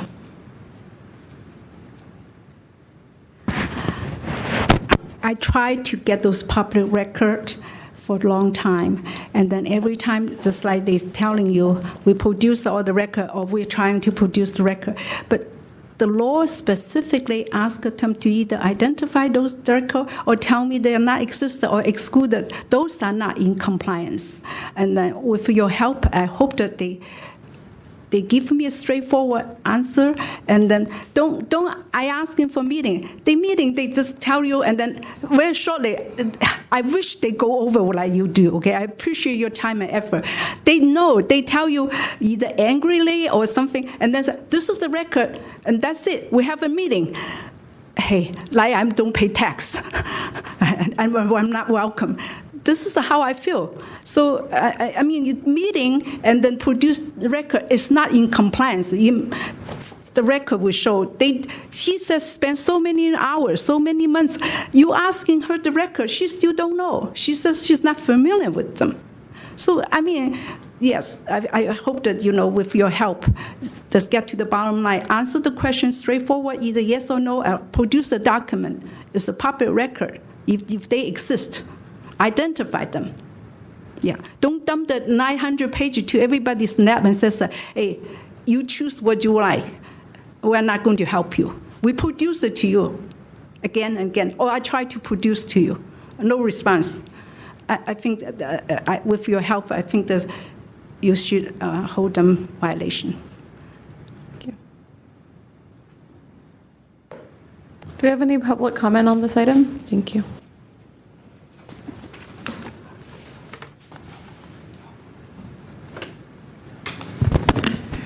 Ray Hartz, Director, San Francisco Open Government. Number one, I agree with Member Moss. There is a violation of the IDR requirement. The respondent basically got up and said, we don't recognize this as an IDR, and the task force has, over the years, repeatedly said that isn't the decision of the respondent. It is the decision of the person making the request. It was an IDR, and it should have been. My understanding from what I made a note was the first IDR was placed on July 11th. July 7th, excuse me, you're right. And that should have gotten a response on July 8th. And the response could have been, we need more time, we're invoking the extension. They did not do that, so that's a clear violation. My other issue is, and wasn't, because they were using all the documents, I wasn't able to see them, but they seem to have emails providing names, but can't give the document that has the name. In other words, so where did the name come from? Are you just kind of guessing that, oh, well, I was here in that time frame and the Joe Dokes was the inspector, so it was probably Joe Dokes. I can't tell.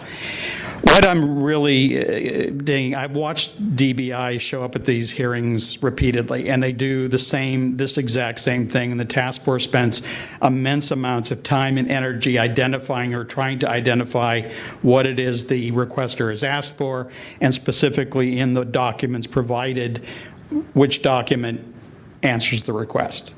And to me, that's unprofessional bookkeeping. I can't remember what part of the section it says unprofessional record keeping.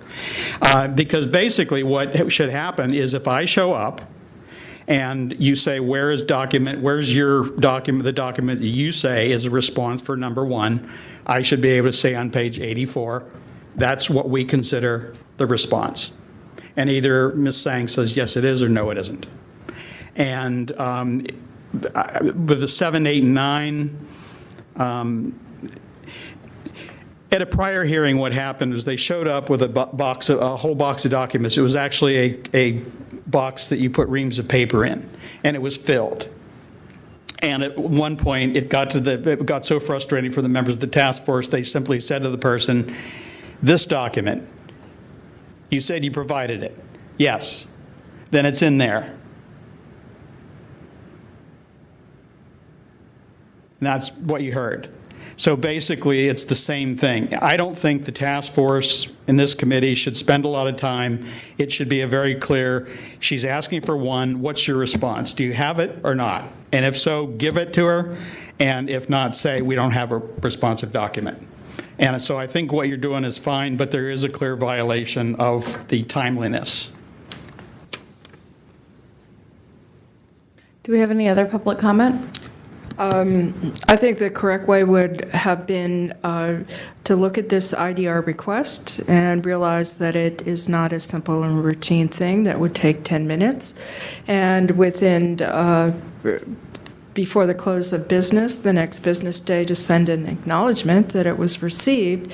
And maybe they were going to invoke a 2-week extension. That's pretty normal on the grounds that it was voluminous. They needed to go and retrieve records, or they needed to research. And so I think that in the technical sense of the law, that's the violation. As far as anything that happened after that, I don't know. It sounded like both sides made efforts on both parts, but they're just not really getting it together. Thank you. Do we have any other public comment at this time? Okay. Member Moss. I'm still trying to find one more email in here, and I'm getting lost a little bit. What are you looking for? So I am looking for the email in which, we have an email here that breaks it down from us, where for, say item number 9, yes, it says no responsive records, but that's in a message to us, I believe. What I want to find is when that no responsive records was provided to Ms. Zhang. I thought that was on page 65, starting on page 65.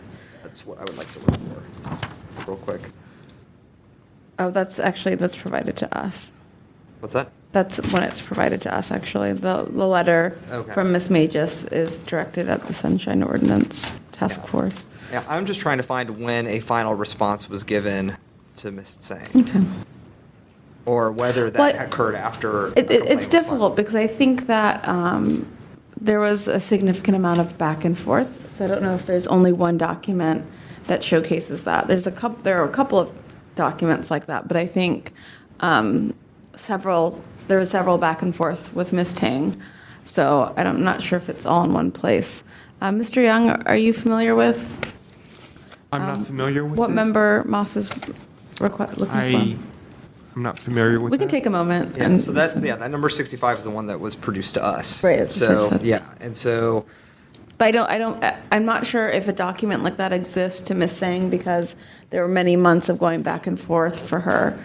Right, but she did file her complaint with us on July 22nd. So it looks like the last correspondence I have between Ms. Tseng and DBI is on the 20th. And 20th of July? yes. I believe that might be page 51.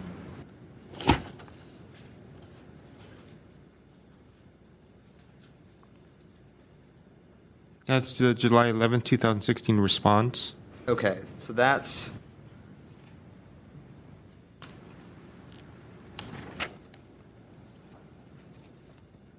Let's see, that one says, let's see.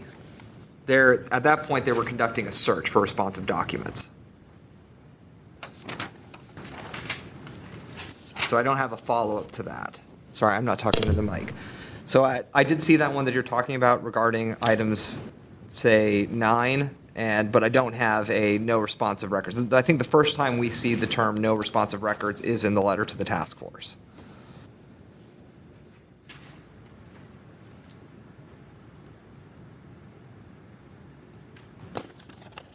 So I don't believe we have anything else.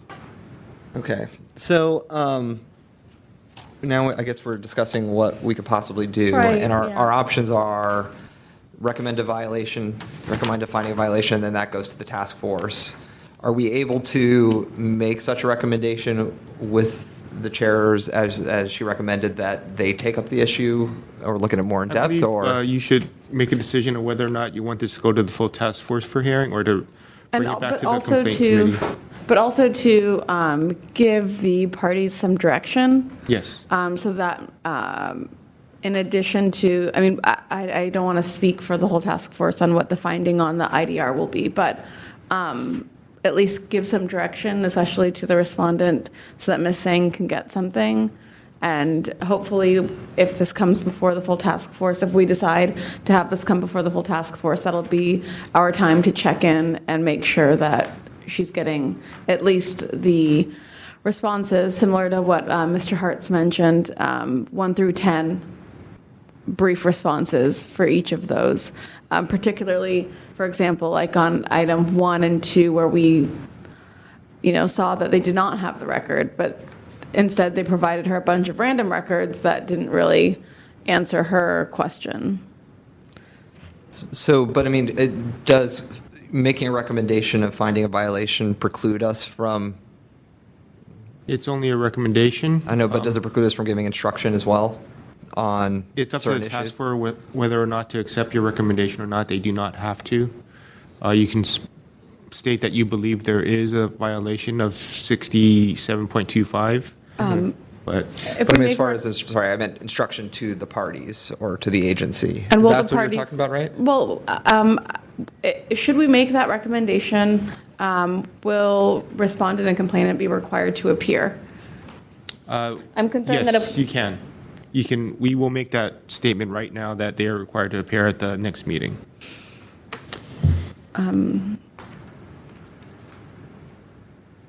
And we can provide instructions on how we want, with new instructions on how we want them to respond to these 11 questions or requests. Okay. So I'm hearing 1, a recommendation for the IDR violation, so 67.25. I'm hearing 2, direction to the parties so that Ms. Singh can get responses of some kind. If not, if the records don't exist, then that's, the situation. But direction to respondent to give Ms. Singh responses to items, to requests 1 through 10. And then number 3 would be for parties to be present at the next task force meeting. How does that jive with? Well, so one I'm interested, so what I was leaning towards is the IDR 67.21B, but then 67.25B, sorry, 67.25B is for the IDR, and then 67.21B for items 7, 8, and 9, and the responses to those requests. And the reason I say that is because for those 3 to date, no records have been provided. It has just been there have been 2 responses to those requests. One is go look at the website, and the other one was you already have that through a whole different complaint process. And I don't feel like I feel like that if we were only looking at those 3 requests, if we were only looking at those 3 items as part of the complaint, I feel like that's the conclusion I would come to on those 3. And the other ones, I agree with you on the instructions and that I would like to see them iron it out. But I don't want, I mean, That's how I feel about those three. I don't think there were records provided. I think records should have been provided, even if they think she already has them. Can we take a break for like 3 minutes? Yes. But For if we, Mr. Wolf? for him to set up, Just but for we him to can't set up. fill them in during a break, I don't think. Oh, no, not during, we're not going to Okay. fill them in. Okay, No, great. just like Sure. computer and stuff. So we are back on the record. Member or Chair Bruce Wolf has joined us. Thank you. I apologize that No need, okay. accident on the Richmond Bridge caused extreme havoc everywhere else. But now that we're back on the record, we can fill you in on where we are. So we are working on file number 16066, or could Mr. Young fill? Yes, I can do that. We've gone through the complaint. I believe that we have come to the conclusion that there is a possible violation of 67.25B. We are discussing whether or not to provide a recommendation or to just refer it out for the full task force discussion. In addition to that, we wanted to provide instructions to the Department of Building Inspection regarding a more detailed response regarding each of the 11 items in regards to providing a response on whether or not the document exists and stating so. And at this time, there's a possibility that documents were provided, they may not have been directly related to the specific question. And we would like to get the DBI to provide a response that are very specific to provide the actual document or state that the document does not exist. And I'm also, I mean, I've also brought up the issue of a 67.21B violation as well. Yes. But we've been discussing that when you entered the room. Okay. Just for clarification, was this an IDR? It is an IDR. Okay. So is 6725 B. Yes. being, okay, I thought you said 21. I'm sorry. He did, So that's for a different For one. a second issue that Oh, okay. arises. Got it. And was there, because this has been now twice that we've heard this from around planning, was the IDR kind of restatused by the respondent? Yes, without a response. That it was, they were saying they weren't going to claim it as an IDR? Correct, Okay. because it was more voluminous, but that was not made known to the complainant. But in a more clear-cut fashion, the IDR was made on a Thursday. The first response came back on a Monday. So there was nothing by the end of the day. So that's sort of a more clear-cut issue. So. And so we're trying to figure out if we should be making, if we would like to make a recommendation to the task force, or if we want to allow the parties to come before the full task force. And any insight you might have on that. Are both parties here? They are.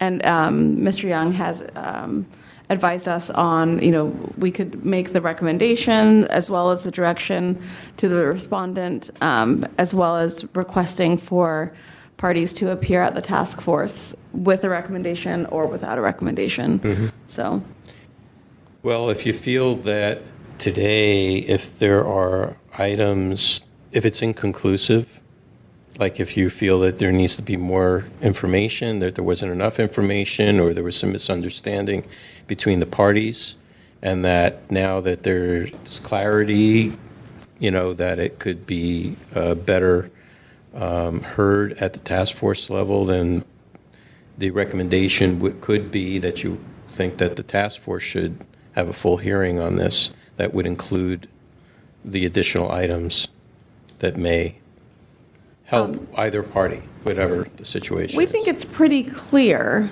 about the violations. It's just we would like to make sure that Ms. Sang is able to get some type of response to her 11 requests, whether that be the document, which it doesn't appear that it is the document. The response would be that there is no responsive document, but getting a definitive response on that. Yeah. So may I add to that? So there are 11 requests. There were 11 items that were requested. 2 of them may not have been subject to the Public Records Act, or because they're just the way they're stated are related to civil legal matters. Of the remaining 9, 6 of them, there seems to have been a lot of records provided to the complainant, but it's unclear whether the records in there actually answer her questions or whether the records that would answer her questions even exist. So there's a lot of confusion about those, and so I think the chair was expressing the idea of having DBI sit down with the complainant to point out which document responds to which question. Then for the remaining 3 requests, in 2 of those, the complainant was just directed to the website, and in one case it said no responsive documents. However, there were responsive documents. It was just the DBI is saying there's no responsive documents beyond the documents that you already received through the complaint process. So in other words, one of the requests was, I want all records related to the meetings you had with me, including your scheduling things and email schedules. And so DBI did not hand over the email threads because the complaint was already part of those email threads. And so the answer had been no responsive documents. Although if another person had filed the same request and they weren't Ms. Sang, they would have received responsive documents. Through the chair. I hope I haven't... No, it's fine. There are 2 issues here that I want to ask. Have you, of the 9 documents, so you've declared, or you found, or you considered 2 of the 11 documents to be not within the Sunshine Ordinance jurisdiction? No.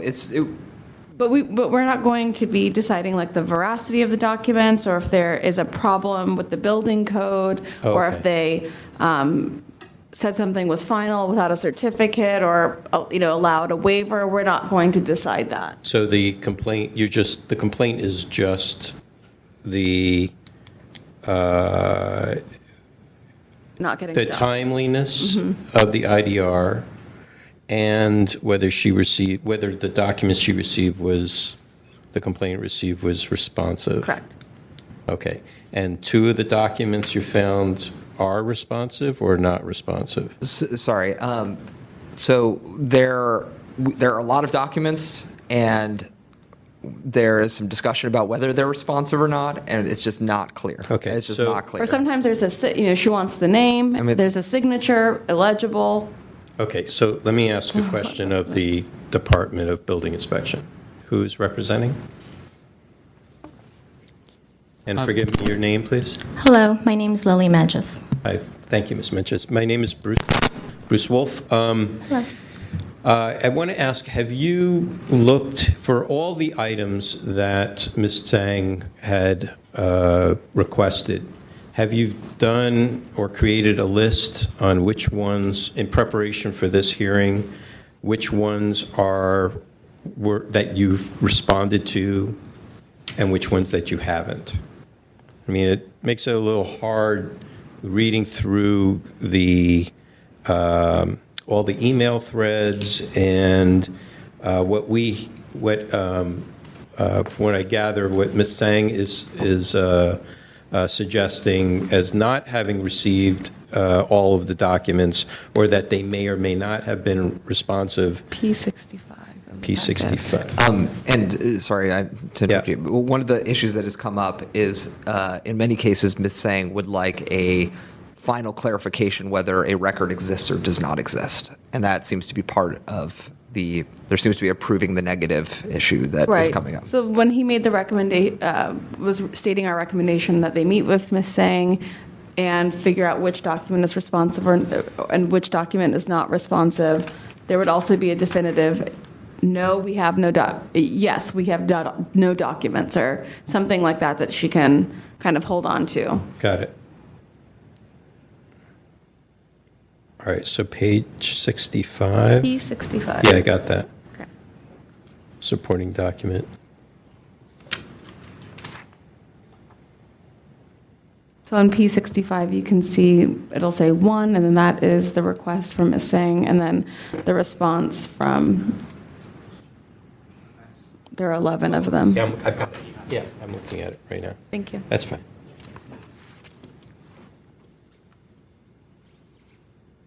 Oh, okay.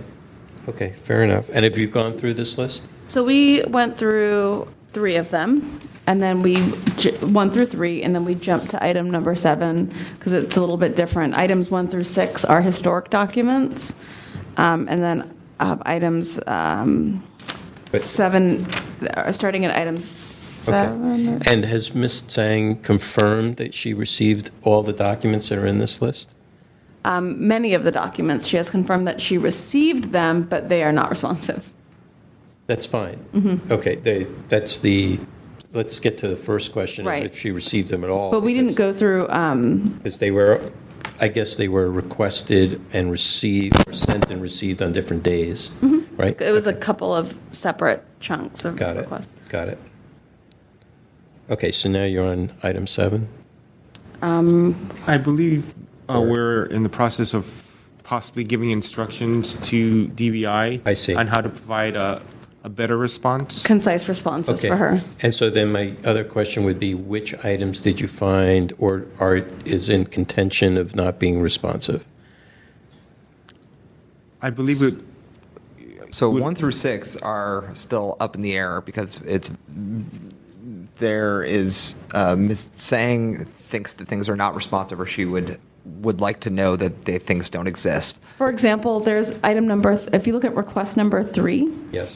the record stating the name of the inspector who waived the minimum code and required minimum 3-inch roof gutter for 767 North Point.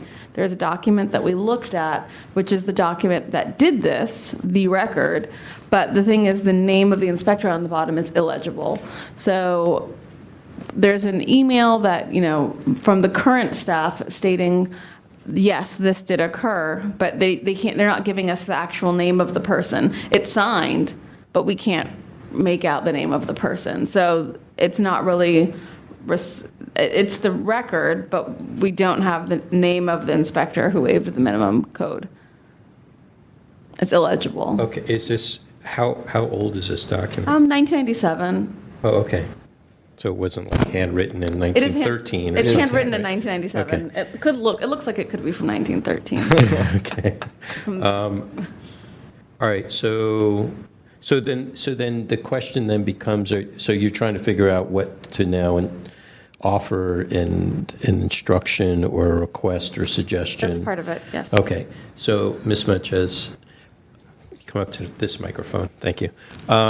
So on this particular item number 3, so we're looking on page P, as in Paul, 65. Mm-hmm. This is your document of the chronology of requested documents and documents that you have, that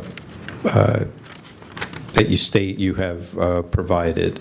So on number 3, it says, response dated February 25th, 2016 from Chief Plumbing Inspector Steve Pinelli. Have you, the document that we're looking at has, an ineligible signature on it. We can't tell that it's Mr. Pinelli. Can you confirm that?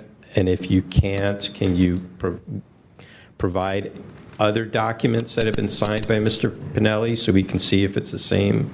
So the document that is being referenced is a document from 1997. Correct. Stephen Pinelli is our current chief plumbing inspector. So there was correspondence between Ms. Tsang and him regarding this particular issue. In regards to confirming who had signed that document, I will have to look back in our records and check in with the plumbing chief to confirm whose name is on that record. Okay, thank you. So let me ask you, I don't know if you've already asked this question, but saying, what was the request for this piece of information or this document? Was it that she was going to get the information verbally, or was she looking for a written document? And was she looking for a written document, any written document, or what? The record. We didn't ask that question about the verbal or... Okay, so Ms. Tsang, may I ask you a question? On item number 3 that I'm looking at on page 65, It says, "The record stated the name of the inspector who waived the minimum code which required minimum 3-inch roof gutter for 767 North Point," and the response from Department of Building Inspection says, "Response dated February 25th, 2016 from Chief Plumbing Inspector C. Pinelli." What were you looking for in that particular request? I believe, according to the record, as they don't have the permit for that job. So they, and then Pinelli is saying that there might be a variance, there might be the field inspector, there might be the chief then. But the planning, then she actually sent me the email the next day, hey, variance are not under our jurisdiction, it's planning. But did you get the document that was talking about this issue? No. The document, she says you cannot, it's illegible for, it's nothing to do with this project, actually, this gutter thing. It's to do with the piping, testing. That's nothing to do with the, Okay. this one. Hold on 1 minute, because I'm trying to catch up here. Item number 5, can you quickly point me to what page that is? Item number 5. Talk about a voluminous record. You know? We didn't get to item 5. You didn't get item. Wait, are you referring to item 5 in? So there's different kinds of item 5s here. We're not Okay. not talking about item 5 of the agenda, but we're No, talking about right. item I'm 5. talking about what it says here on page 65 in the response section. It says a response dated February 25th, 2016, item 5. Okay, so yeah, that is an item 5 that was marked by DBI. So we don't have that easily marked in our thing, but Okay. we did look at that, yeah. All right, so, The item 5, actually, they says, we produced the record to you. yeah, I understand what you're saying. But there's so much here because you have so many different documents. Yes. And we're trying to, I think what Thank we're you. trying to do here is take each one at a time. We were doing, yeah. We want to make sure, because you're saying that the documents you receive aren't talking about what you asked for. Exactly. Okay, so we want to make sure, one of the things in this process is to make sure that it's responsive. Thank You're you. getting the right documents, Thank you. okay? And if they don't have them, they Say don't so. have them. Say Yeah. so. And right, that's what exactly. we want, and that's yeah. what the direction. So Okay. we were going through. So we're looking for plumbing records. We're looking for different types of inspection records, and so she was provided all of the, for example, plumbing records for 767 North Point for during that time period. The plumbing records that were provided have signatures on them, but they're talking about all different kinds of projects. Right. So not for the specific 3-inch roof gutter. Right. And we see the same signature over and over again, but you can't make it out. Okay, so on page 39, P39, towards the bottom of the page, the second paragraph up, it says, I believe this is from Ms. Tsang. It says, for example, my request number 3 for public records stating the name of the inspector who waived the minimum code, which required minimum 3-inch roof gutter for 767 North Point. Now, the way I found this, I just did we have searchable PDFs, so I That's what we've just been doing, yeah. searched his name. So that's the, Well, Steve Pinelli is not the person, though.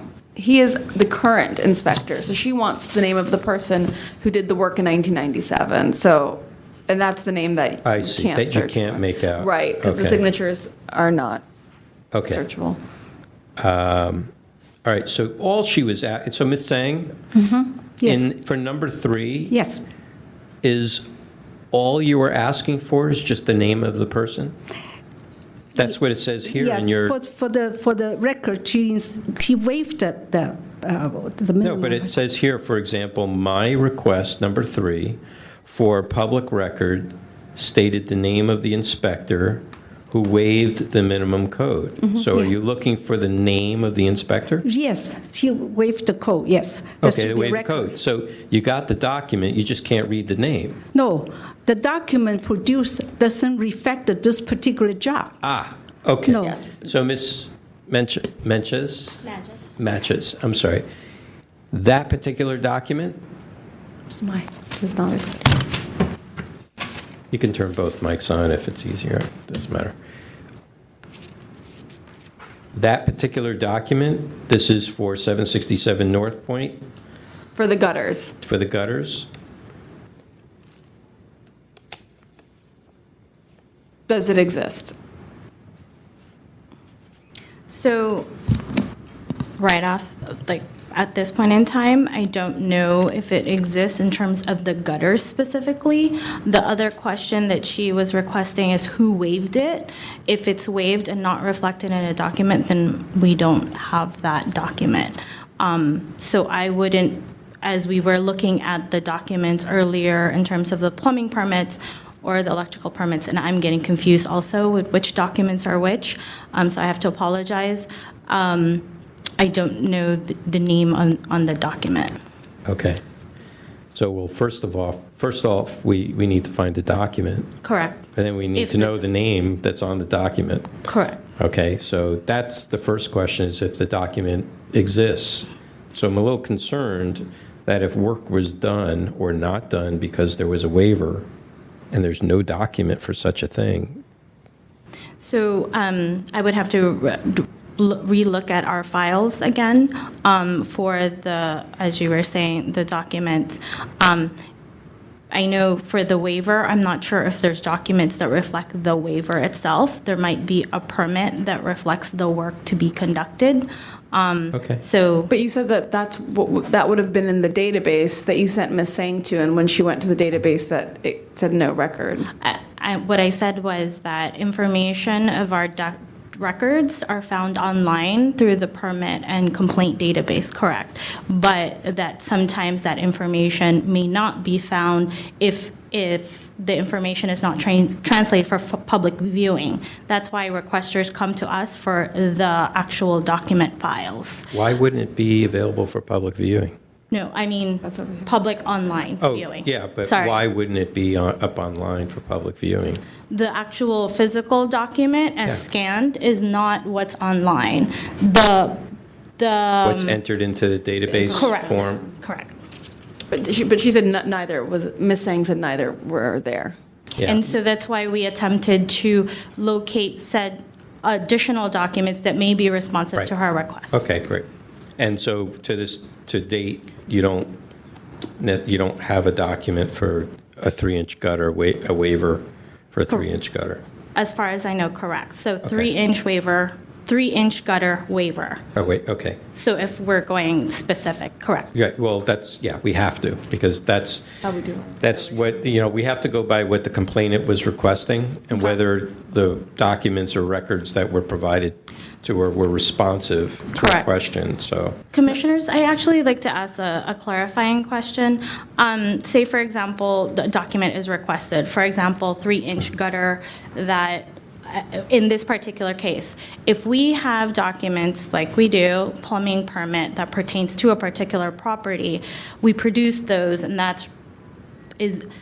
guess, what would be the best answer in terms of the 3-inch gutter waiver request? If we don't have those, we don't have documents to reflect that. Would that be sufficient to say, no, we don't have that document, even though we have other documents that may be related?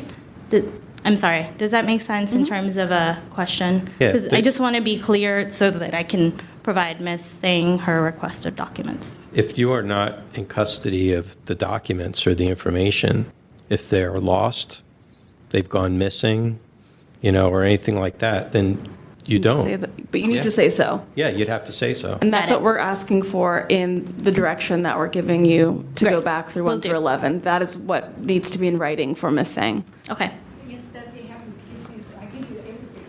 Speak into the microphone, please. Thank you. Instead, they have been saying that we give you everything.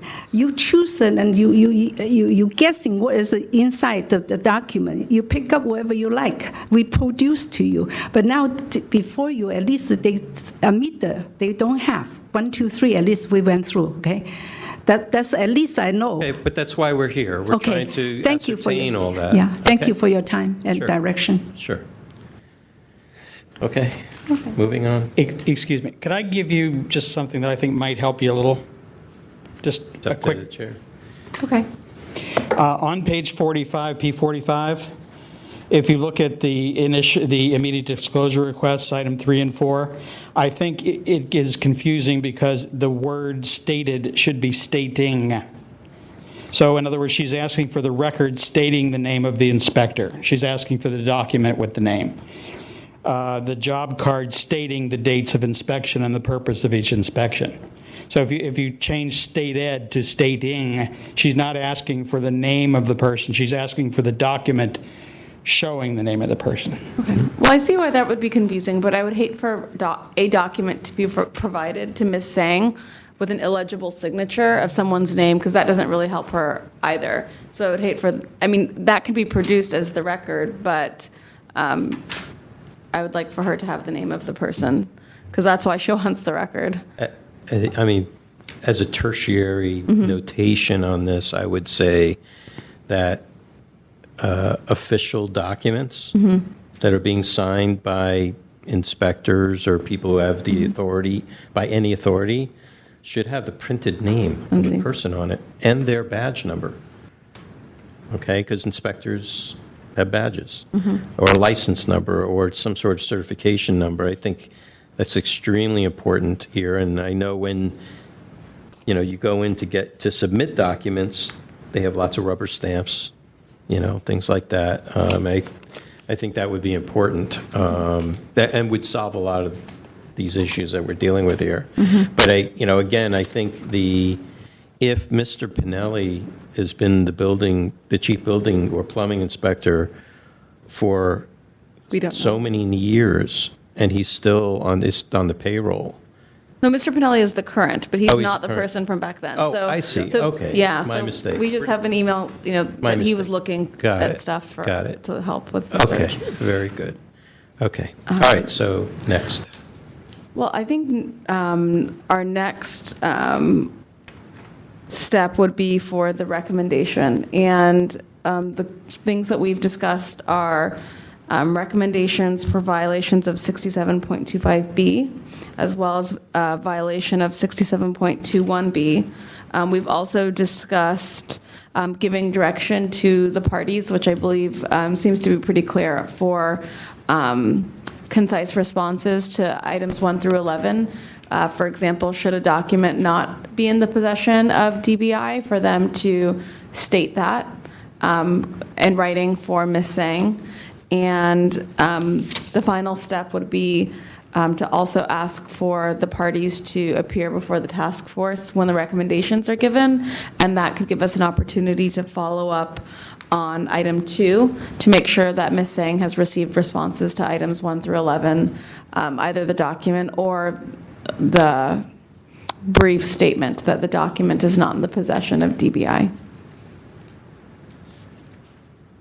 In addition to that, I would suggest that for items regarding emails previously sent, that they provide a printed copy of those emails, as Member Moss stated, and not state that they previously sent it, to actually provide copies of those emails and correspondence.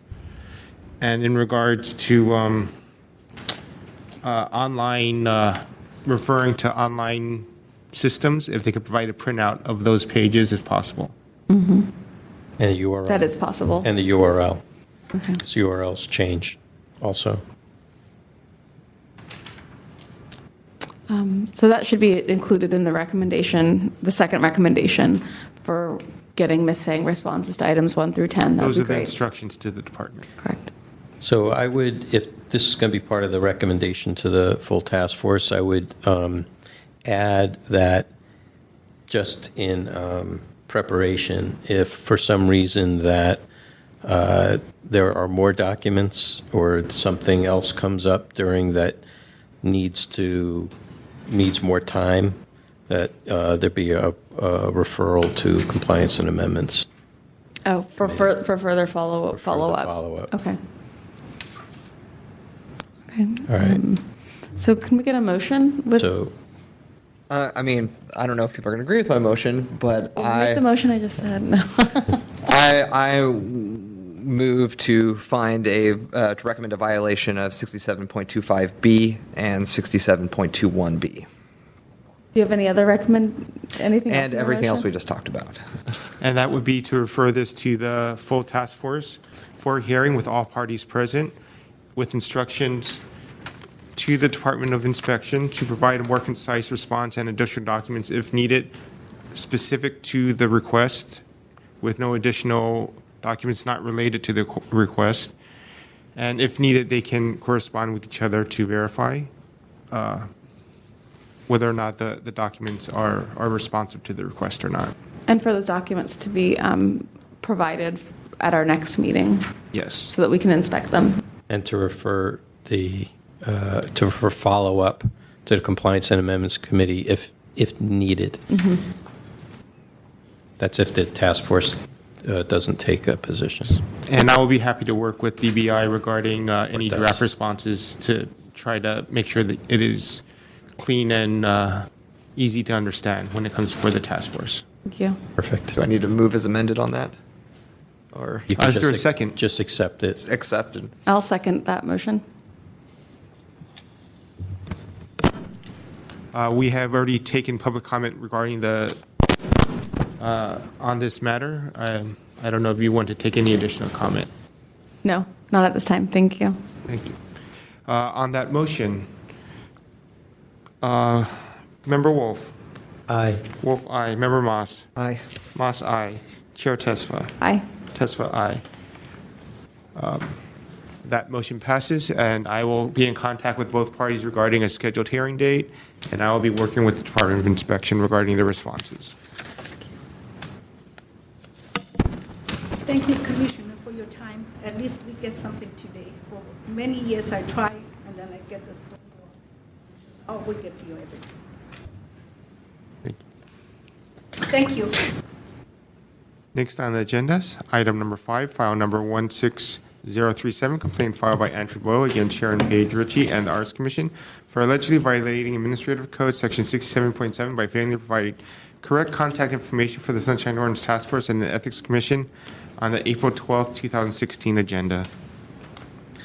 Sorry, could I think there was something that we didn't film Member Wolf on?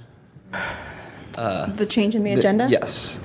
Yes. So we have moved item 3 to the bottom of the agenda. We were waiting for Oh, you to thank come. you. So Very good. Sorry for the interruption. That's right. thank you. Is there a motion for jurisdiction? Move for jurisdiction. Seconded. Is- Is there any public comment? There being no public comment on jurisdiction, may we adopt that without objection? Can we hear from the complainant? Hi, Thank you. Anne Trabeau. I'm referring to my response, which is page 319 and 320 of your packet. I didn't see it in the book.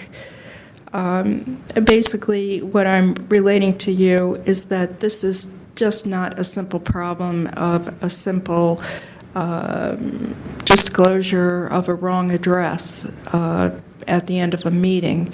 The meeting in question took place in April. I believe it was a community arts meeting, and the Ethics Commission section listed the wrong address. The Arts Commission has a long history of doing this, and it's only by bringing about formal complaints like this that they change what they're doing. This complaint was filed in April. In this civic review agenda of August, they've made the same mistake.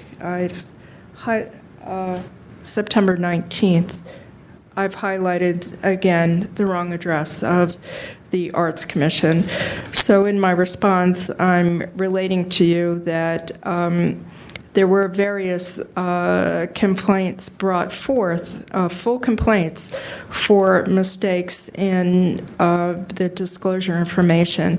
File 15165 was one the Clark brothers brought about. Well, it didn't result in a violation. It kind of put them on notice. And these are only the complaints for this year. 16033 is one that resulted in a violation.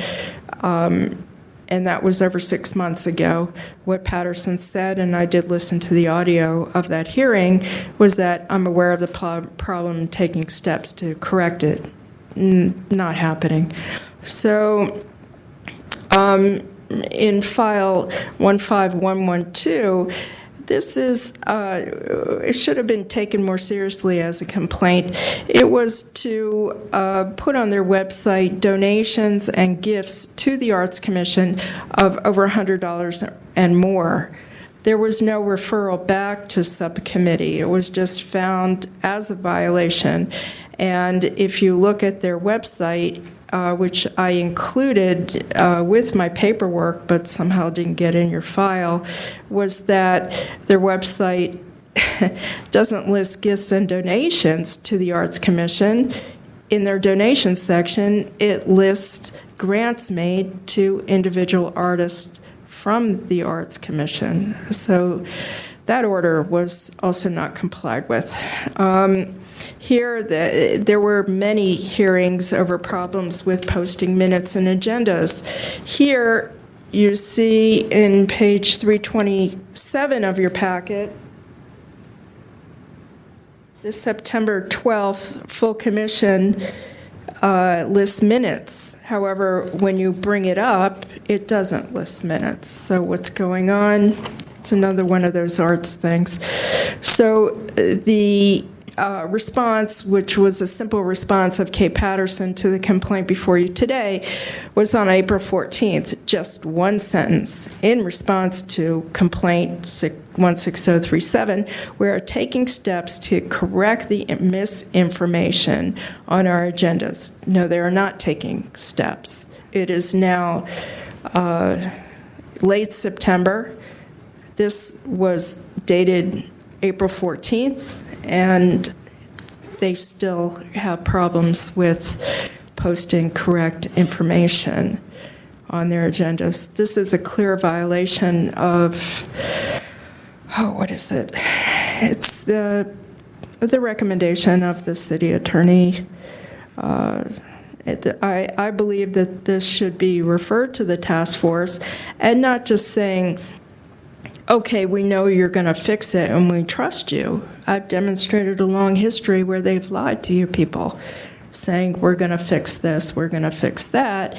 You don't need to refer it back to subcommittee when obviously they're not fixing anything. So I would suggest you see this as a clear violation.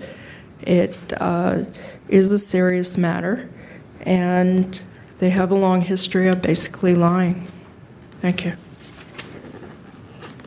Do we have any other speakers in support of the complainant?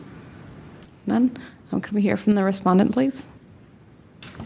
Hi, Kate Patterson, Director of Communications at the San Francisco Arts Commission. Can we just please clarify which point I should respond to? Because I feel like there were a lot of extra things added on to what I believe was agendized, and so I just want to be specific and just address the complaint in question.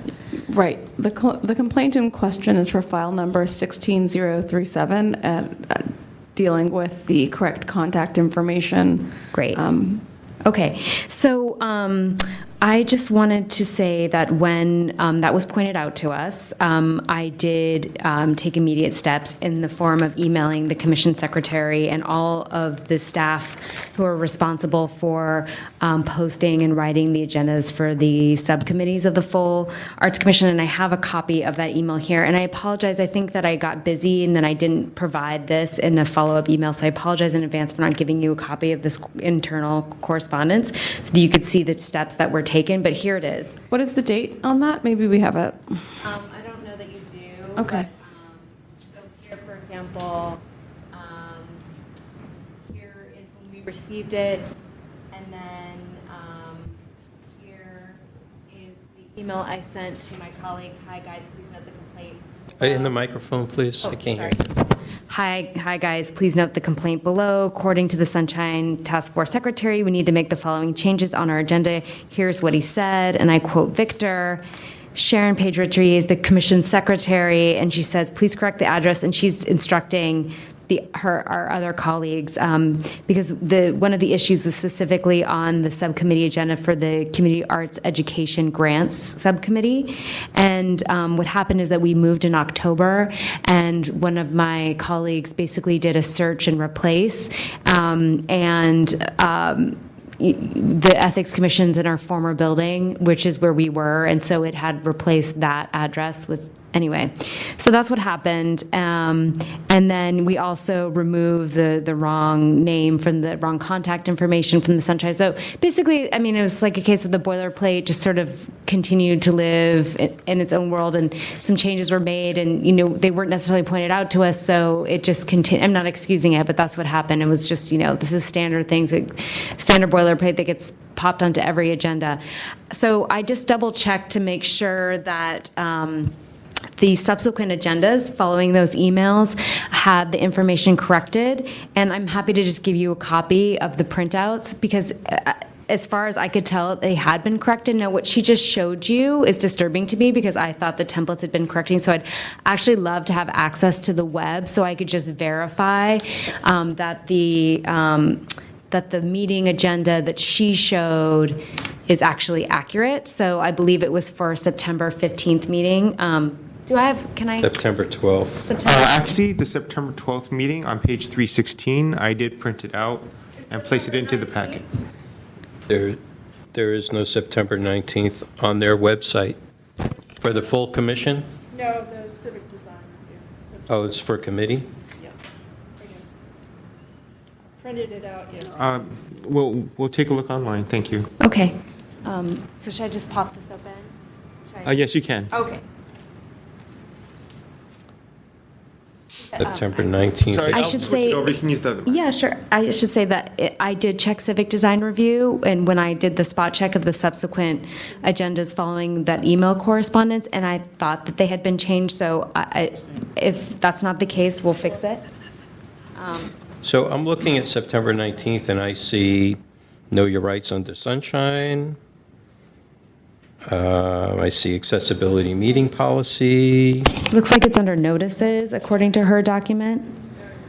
Under notices. For more information about lobbyist ordinance? No. Oh, on top. Arts Commission Office, 25 Van Ness Avenue. Oh, okay. So I don't know what happened there. I mean, I have a printout of the Civic Design Review agenda from Yes. from after that email correspondence. So let me just double check in case I missed something. But I thought I checked all of them. Here we go.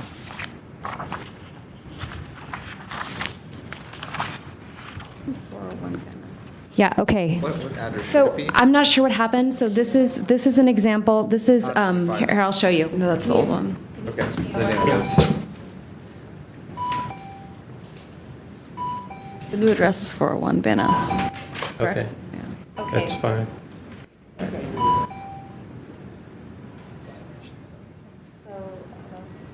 Okay. Okay, so I'm not sure what happened. So I printed out, this is the agenda for Monday, April 16th, which follows my alerting folks to the issue. April 18th. It's September. I'm sorry, April 18th. September 19th is. Let me finish, please. So as you can see. Hold on a second. Through the chair, can we have one person speaking at a time? Okay? And this is my time, correct? Yes. Okay. Right now, this is your time. Okay. And when we need to speak, to hear from people, we will ask them. Okay? Thank you. Thank you. Okay, so I'm sorry, I have bad eyes. April 18th, so this was following that email exchange. And if you see in that same section, it's our new address, 401 Van Ness Avenue. So I'm not sure what happened to the template between the one that she showed, but I'll look into that because I mean, obviously we want it to be accurate, but I just want to demonstrate that we did take immediate steps and changes were made. So again, I'm not sure why it happened, but I will happily look into that. So that basically concludes my response to that complaint. I have a question for Sure. a respondent. So, on the document that I'm seeing online, there are various addresses. So I understand why there would be confusion. I see at the top of the document, location 401 Van Ness. I see kind of in the header 401 Van Ness, and then I see in the section under notices 25 Van Ness. That's for the one that Mr. Boo just showed you, or the one that I just showed you? I'm looking at your website right now. Right. We're looking at September 19th. Right, which is what I'm saying. Like, Right. I just showed you an example of how we had corrected the issue she pointed out. Can you show us under notices again what you have?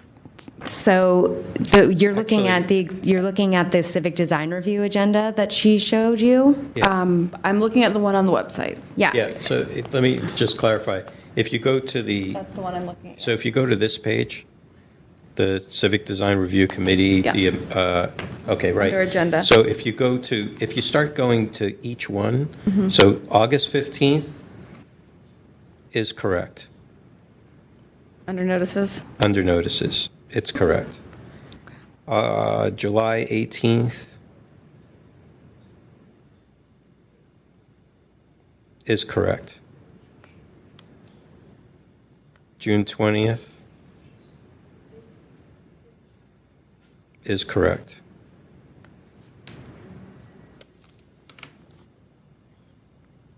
May 16th, Okay, so it looks like we That's have correct. different It's- things. It's just the current one that's incorrect. yeah, I think it was just, to me, a simple oversight. There's obviously plenty of other areas on the page That all have- clearly show the correct address. And I don't know, I don't see how this amounts to a violation. I wanted to ask, has this issue been brought up from the task force before? And it's been adjudicated? Not that I am aware of, but I only have personal information for the past 4 years. I No, I concur with mean- Victor. I have never been before this committee on this particular issue. Ms. Trudeau, do you have a file number that we can look up? I'd be happy. It's like this constant twilight Just, zone. do you have the file number? Yes, I quoted them to you in my presentation. If I could have the packet. Yeah, so I'm looking at, you said file number 15165, Clark versus the San Francisco, I've got them in front of me. Page 319 lists previous Yeah, I understand that. Is it different topic? for the contact information, which was incorrect. The first one, the Clark's, was for failure to include ethics information, which did not result in a violation. Yeah, but that's not your particular item here before us. Your No. particular item was for this particular section. Yes. So it's a completely different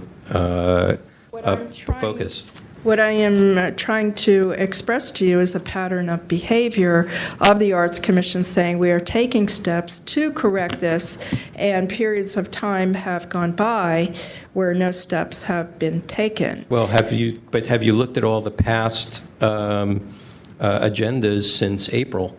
And they have been corrected. And this one happened not to be, but everything else on the page the address is correct. If I may, the file number 16033, which was adjudicated here, resulted in a violation. And I'm quoting from the audio, which I listened to. Patterson said, "I'm aware of the problem, and I'm taking steps to correct that." That was way prior to April. Right, and so are you contending that they weren't corrected? No, they were not corrected. Which ones were not corrected? With this particular issue, This particular issue, this is the one you're bringing a complaint forward for. right, they have not corrected them. Which I ones? said Which ones? this one and the agenda and minutes of the full Arts Commission. But you only are talking about this particular agenda, right, in your complaint? with all due respect, Member Wolf, I cannot spend 4 hours here once a month and then all the time to go through every single agenda to see if they're posted correctly. I have noted that information has been dumped on the bottom of agendas that why it's there, how did it get there, I don't know. But we're not going to do things on a wholesale basis unless you present it that way. And your complaint does not present it as wholesale. My complaint is for a clear violation of 67.73H. Every agenda of every policy body covered by the Sunshine Ordinance should include the address, area code, and phone number, fax number, email address, and a contact person's name for the Sunshine Ordinance Task Force. Information on how to obtain a free copy of the Sunshine Ordinance shall be included on each agenda. And prior to filing every single complaint, I send an email to Kate Patterson, not the generic one, which they have, which is not monitored, to her, noting the section of the ordinance, what she intends to do about it, and the fact that if I don't get a response within 10 days, that I would file a complaint. Thank you, Mr. Every Bell. single time. I mean, my concern here, which is raised through your questions, Member Wolf, is that I'm concerned that if we look outside of the scope of the specific complaint, we aren't giving the party, the respondent, adequate notice on this issue to be prepared. If I know on this issue, respondent was prepared, showing us different examples. I think that if she knew that we would also be going through all of their past agendas, not just those of the Civic Design Review Committee, then she would have more documents to show us right now. Okay, I need a moment.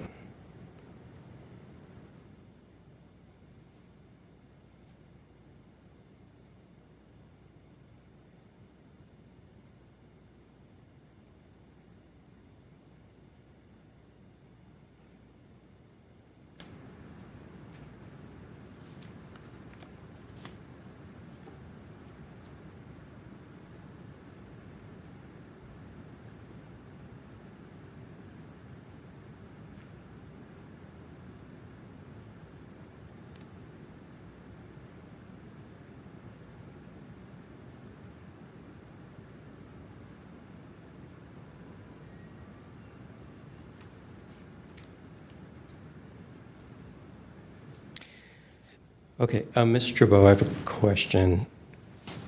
So based upon your testimony, right, just now, you stated that you're contending that under 67.7G is... H, I believe. H? Yes. 67.73H. Okay, so... Page 318.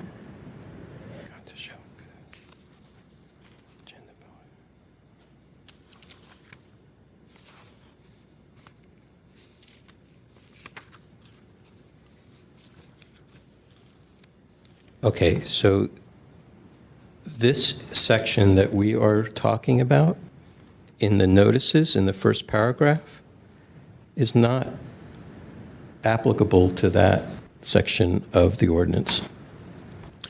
The section of the ordinance, if you read it carefully, it says, this is 67.7H. And I think DCA Cola in his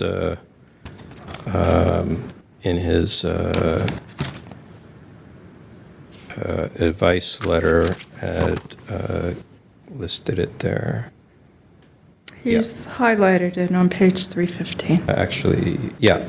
So it states, each agenda and policy body covered by this Sunshine Task Ordinance shall include the address, area code, phone number, fax number, email address, and a contact person's name for the Sunshine Ordinance Task Force. Not for that policy body. And information on how to obtain a free copy of the ordinance shall be included in each agenda, okay? Which is pretty much in what's contained in G, Okay. okay? Mm-hmm. You follow me? I do, but you have to understand that. I don't have to understand because you're making a specific complaint about something specific in the ordinance. This is the way the ordinance reads. And the way I read the ordinance and the way I look at the document or the focus of your complaint, it doesn't jibe. If I may, according to the memorandum of DCA COLA on page 312, the complainant alleges that Kay Patterson of the San Francisco Arts Commission violated public meeting laws by failing to provide correct contact information for the Ethics Commission and the Sunshine Task Force. Yep, that's his interpretation.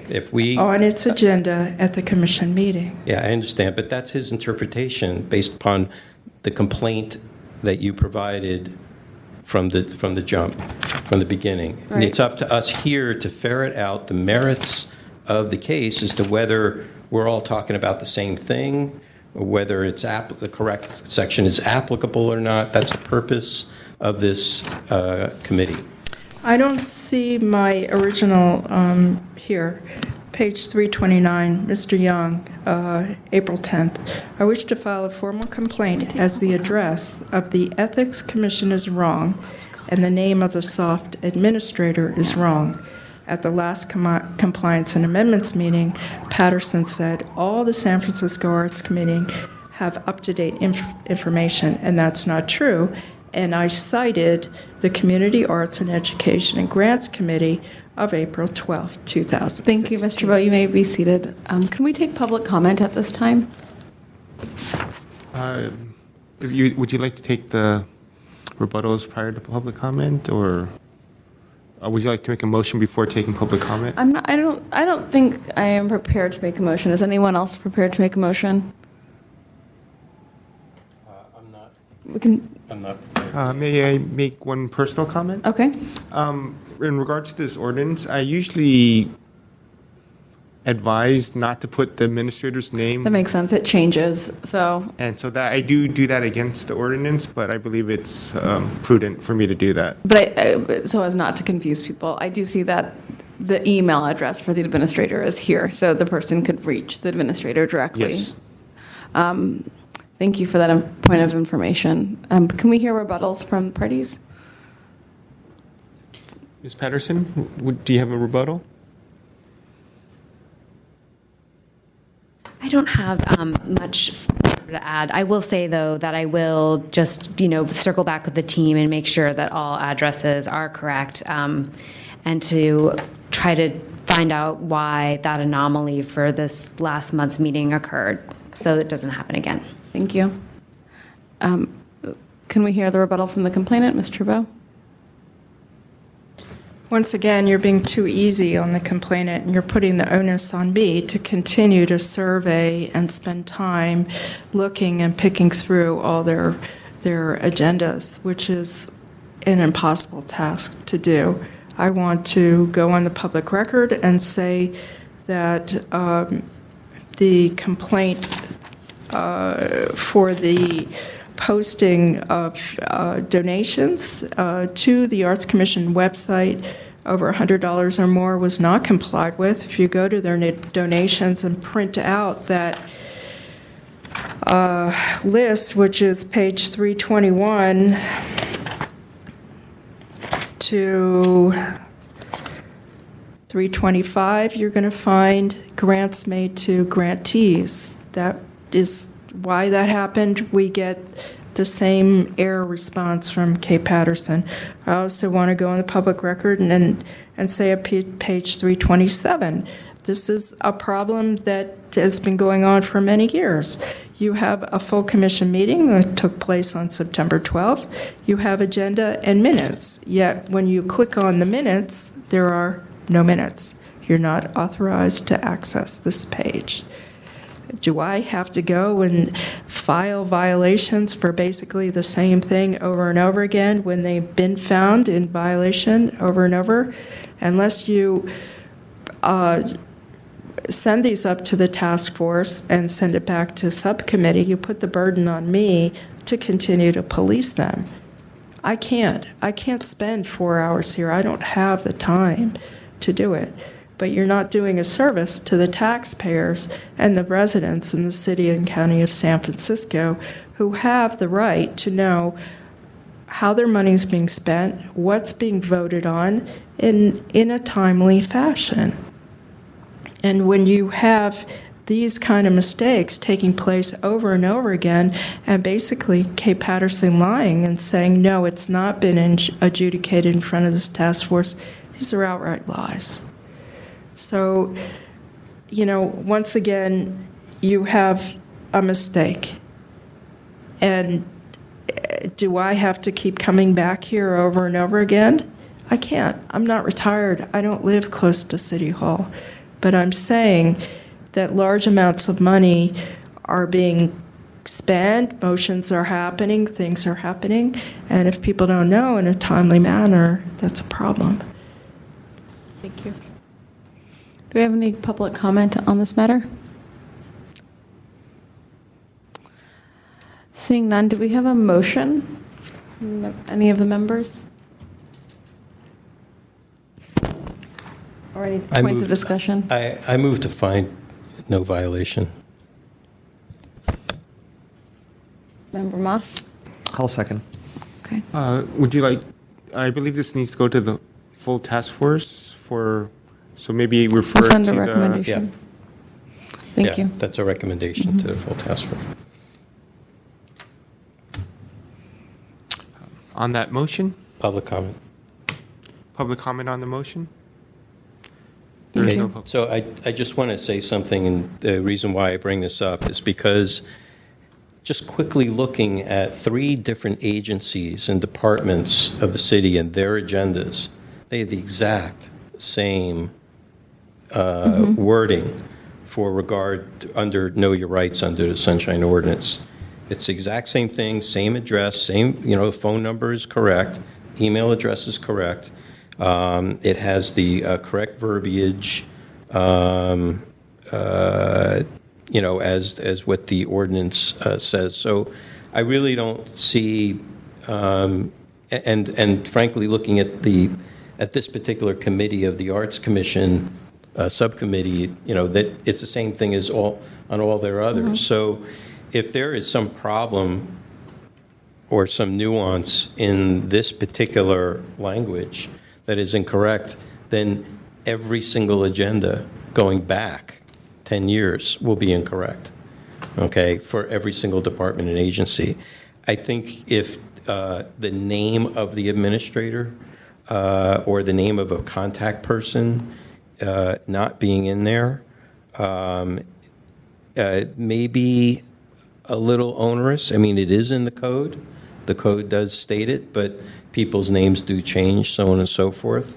I think a contact person could be something like clerk of the board, because that would be a good place, and that's where the references to all the contact information is going to. And we all, at any time, a person can look up who the clerk of the board is. And I think that's appropriate, since anybody in the clerk's office can answer those questions and provide them with that information. So that's why I'm seeing that there's no violation. I think the way this case had started out, we were looking at the wrong thing. So Thanks for noticing that. Clerk, can you call the next item, please? On that motion? vote. On that Please motion. call it. Member Wolf. Aye. Wolf, aye. Member Moss. Aye. Moss, aye. Chair Tesfa. Aye, thank you. Tesfa, aye. The motion passes. I just want to say that if the full Sunshine Task Force is not in agreement with our recommendation, then the task force can hold a hearing. Thank you. Please call the next item, clerk. Next on the agenda, item number 6, file number 16056, complaint filed by Andrew Bowe against Kate Patterson and Arts Commission for allegedly violating Administrative Code, Section 67.25, by failing to respond to a immediate disclosure request in a timely and/or complete manner. Wait, should we be on? Is that item 7? The file number is file number 16056. Okay. My item numbering may have been incorrect, but Right. the file number is 16056.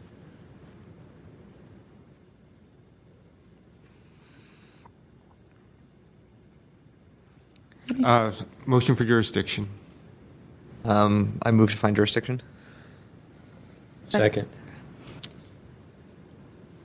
Is there public comment regarding jurisdiction? There being none, may I assume that this jurisdiction is adopted without objection? Yes, thank you. Okay, so I was in New York, home, around June 20th of this year. I have a cousin who has an office at 1 East 53rd Street in Manhattan. I went to see her, and we were discussing all these strange issues with the Arts Commission. Some I mentioned under public comment. Member Wolf wasn't here. The bizarre stalking responses, the air responses of Kate Patterson, the we're going to fix it, all this strange nonsense that I've been going through. And she said, "Are you talking about the San Francisco Arts Commission?" "Of course I am." "Oh, well, the Americans for the Arts have an office on the second floor of this building. It's their New York office. Let's go see them." So we went to see the CEO for the Americans for the Arts, and we were told quite clearly that there was a conference going on at that time in Boston. It was an annual conference, and they pulled up the attendance list, and 8 San Francisco employees were there. One was a keynote speaker, Susan Pontius. They had a exhibit there, which was listed. And in total, there were 8 employees that went to this conference. It was arranged well in advance, months and months in advance. So it's not like this was a little mistake. Kate Patterson, "Oh, I don't know. Oh, I don't remember. Oh, these usual air responses that we get." This was arranged well in advance, 4 months or so. And Kate Patterson knew that she was going to be there. The burden was on her with their generic, I think it's called San Francisco SFAC records request, their generic sunshine request, to put an auto away or to refer a person to somebody else during the time of this conference. That did not happen. So on the 20th of June, I sent an IDR, which was request all logbooks, photos, advisory notes from June 15th to present. I didn't receive anything at all, not even to date. Request all agendas, dates, agendas, names of all in attendance of all focus groups from 2015 to 2016. That IDR should have been responded to at the close of business the following day, the 21st, with some kind of acknowledgement and saying, maybe it's, "I'm out of the office, I'll get back, I'll refer you to somebody, we invoke an extension." There should have been some response coming from that generic email address. I never received any documents to this day for these dates, agendas. Names was kind of unclear. I got some kind of sign-in sheet from February 12th and 13th, but it didn't state what the year was. I know there were several of these focus groups because it was noted in an audio at a street artist meeting. Included in your packet on page 16 out of the total 54 pages was another IDR response sent to Howard Lazar on May 26th at 2:42 p.m. The response came on June 27th. I thought that was what the IDR was, but nonetheless, they're both late IDRs, 67.25 A or B, I'm not sure. And to note to you again, one more time, this is a pattern of behavior on the part of Kate Patterson, is to create fog, to create confusion, so you get it. When in fact, only in this year, 3 violations issued against her for the exact same thing, 151.44, 151.55, and 151.64. Because I sent an email to their generic email several days later as a demonstration from Kate Patterson to somebody else is not proof that so-and-so wasn't there. But then she thought Ann Trickey was going to take it, but then did you get a response from Rebecca Krill? I think I've given you a timeline, which is just verbal diarrhea. It's just a waste of people's time. Do we have any other speakers for the complainant? Nope. Can we hear from the respondent? So I first just want to say that I fully admit that we were late. At the request of this body, we did set up a sort of a generic records request email.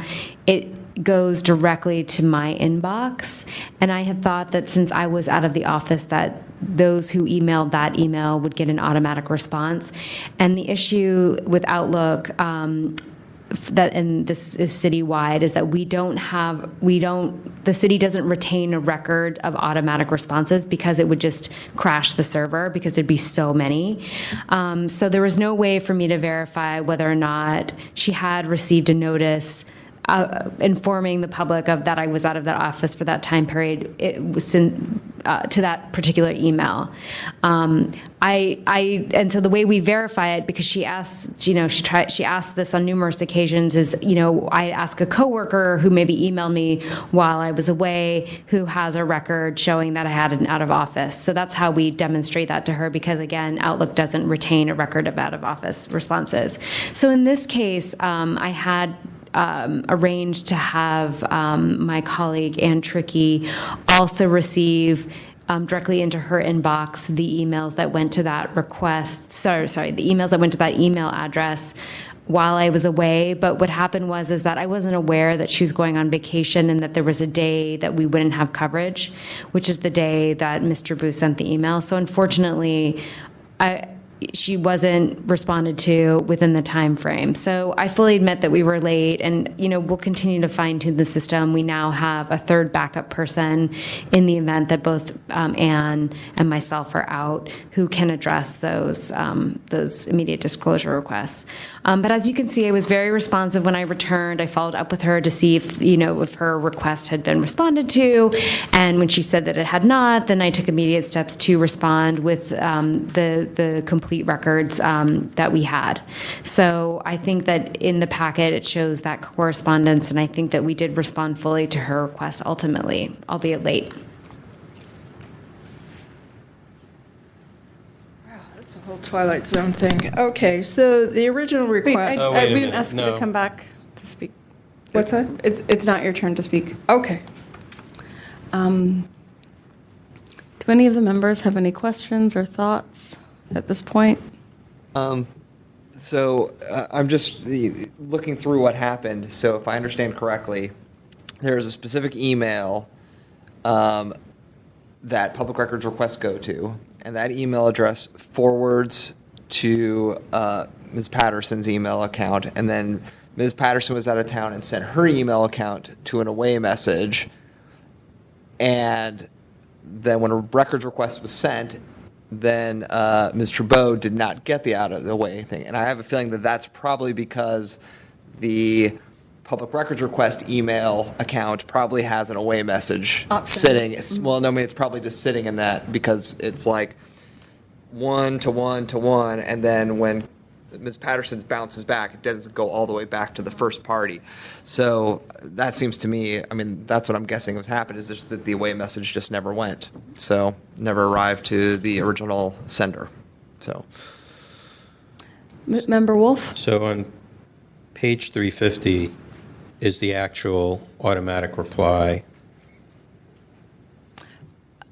This is the automatic reply that went to one of Ms. Patterson's other colleagues, Oh, correct? I see. And so that's right. she was trying to show how the system was supposed to be working. Got it. Yeah, so Okay. if Ms. Trudeau had sent the public records request directly Got it. to Ms. Patterson's email address, she would have gotten the response. Got it. My mistake. I got Mm-hmm. it. Okay. So it seems like the correct remedy would be also when Ms. Patterson goes away, that though she has a backup, that there's a separate out-of-office message that Yeah. comes from. Yeah, but an auto reply is not significantly a response to an No, IDR. but at least so And that an Ms. auto-reply- Trudeau knows. Sorry, my apologies. Okay. An auto reply, it troubles me that Outlook is not keeping track of auto replies either. It doesn't. No. So, but I I mean, just looked that up. But does the It city doesn't. email system, the server that it's passing through, keep track of that as well? That's a Well, question. I'll tell you, the city's email, if they're doing archives of emails, unless they specifically tell it not to, everything is saved. Yeah. Everything. That's probably an issue for another Yeah, time. we've had Right. cases about that. Yeah, because it seems that, here, Ms. Patterson does admit that was the case, and that there was a violation of 67.25 because Ms. Trudeau did not receive a response because her backup was also out of the office. So at this time, I would like to take the rebuttals from the parties. We would hear from the respondent first, and then we'll hear from the complainant. Yeah, I just wanted to clarify one thing, that it was my understanding that the records request should always go to a person, and that was based on the advice given by this body. So I thought that I had that person in place, and our wires crossed in terms of communication. So I apologize for that. And like I said, we've added a third person, and we'll do a better job coordinating in the future. Regarding the out of office request with so many city employees who may be out of the office, basically it's a capacity issue, and the Department of Technology basically said we cannot have an archive of out of offices. It's just it'll overwhelm the system with all of the other records retention that it does is responsible for. So that's the reason why it's not an Arts Commission decision, it's a citywide decision. So again, we'll continue to fine tune. We want to be responsive. I don't want to come before this body about this issue every time someone goes on vacation. So we'll continue to work on it and ensure that these issues don't turn into a pattern. Can we hear from the complainant, please? Okay, once again, she's spun something into something that doesn't exist. It was the directive of this body, after so many unresponded Sunshine requests, that they were directed to set up the generic email. And I was reprimanded in so many annoying emails from this woman to send it there, which is what I did. With respect to the original IDR, it was not responded to, and this is a trick that Patterson does a lot. On page 361, you're going to see sign in evening, sign in this, sign in that. Instead of printing out these PDFs, which would clearly show the task force what was given over as documents, we're left hunting. Hunting means, does this information satisfy the document request? And no, it doesn't. I asked for logbooks, photos, advisory notes.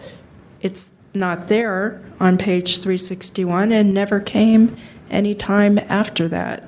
I request all dates, agendas, and names of those in attendance for 2 years, 2015 to 2016. I know there were at least 4 focus groups, because it appeared in the audio of street artist meetings. And what we have is possibly 2, but we don't know what year, because they're sign-in sheets. Was there an agenda given to me? The date? No, we didn't get that information. So that part of the IDR was not satisfied either.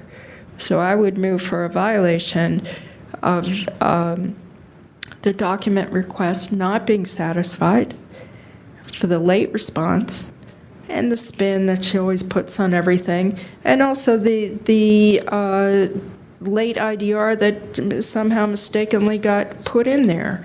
And yes, it is a kind of grocery bag of mistakes, because that's what they do. There's no communication. You don't call and get somebody on the phone and discuss things. You don't go over there and work with somebody or set up a meeting. It's all slander, personal attacks. You're a terrible person because you asked for documents. And prior to me, I think Member Wolf has some experience, the Clark brothers suffered a tremendous amount of retaliation when Hope Johnson was the chair. There was even a willful violation found. Kate Patterson claimed that she wanted an escort out of this building. The Clarks were spoken to by deputies on many occasions as they left from here. So this counterclaim of harassment and stalking as a response for why you don't get documents, it really shouldn't fly with you people.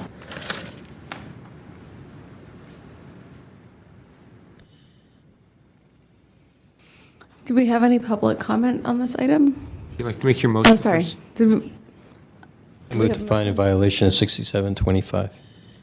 Only? Okay. I'd like Is there a to. motion for that?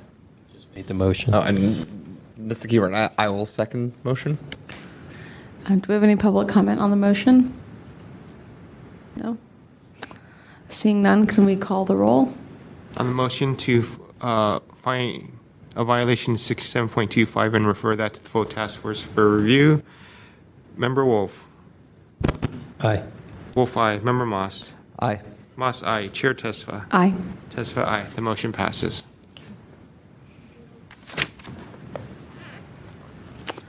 Okay. Going back to previous item on the agenda, Item 3, I'd like to ask for Member Wolf to introduce this item. I believe item number 3, file number 14030, review and amendments to the Sunshine Orange Task Force complaint procedures. Okay, so I'm asking this committee to review the current complaint process.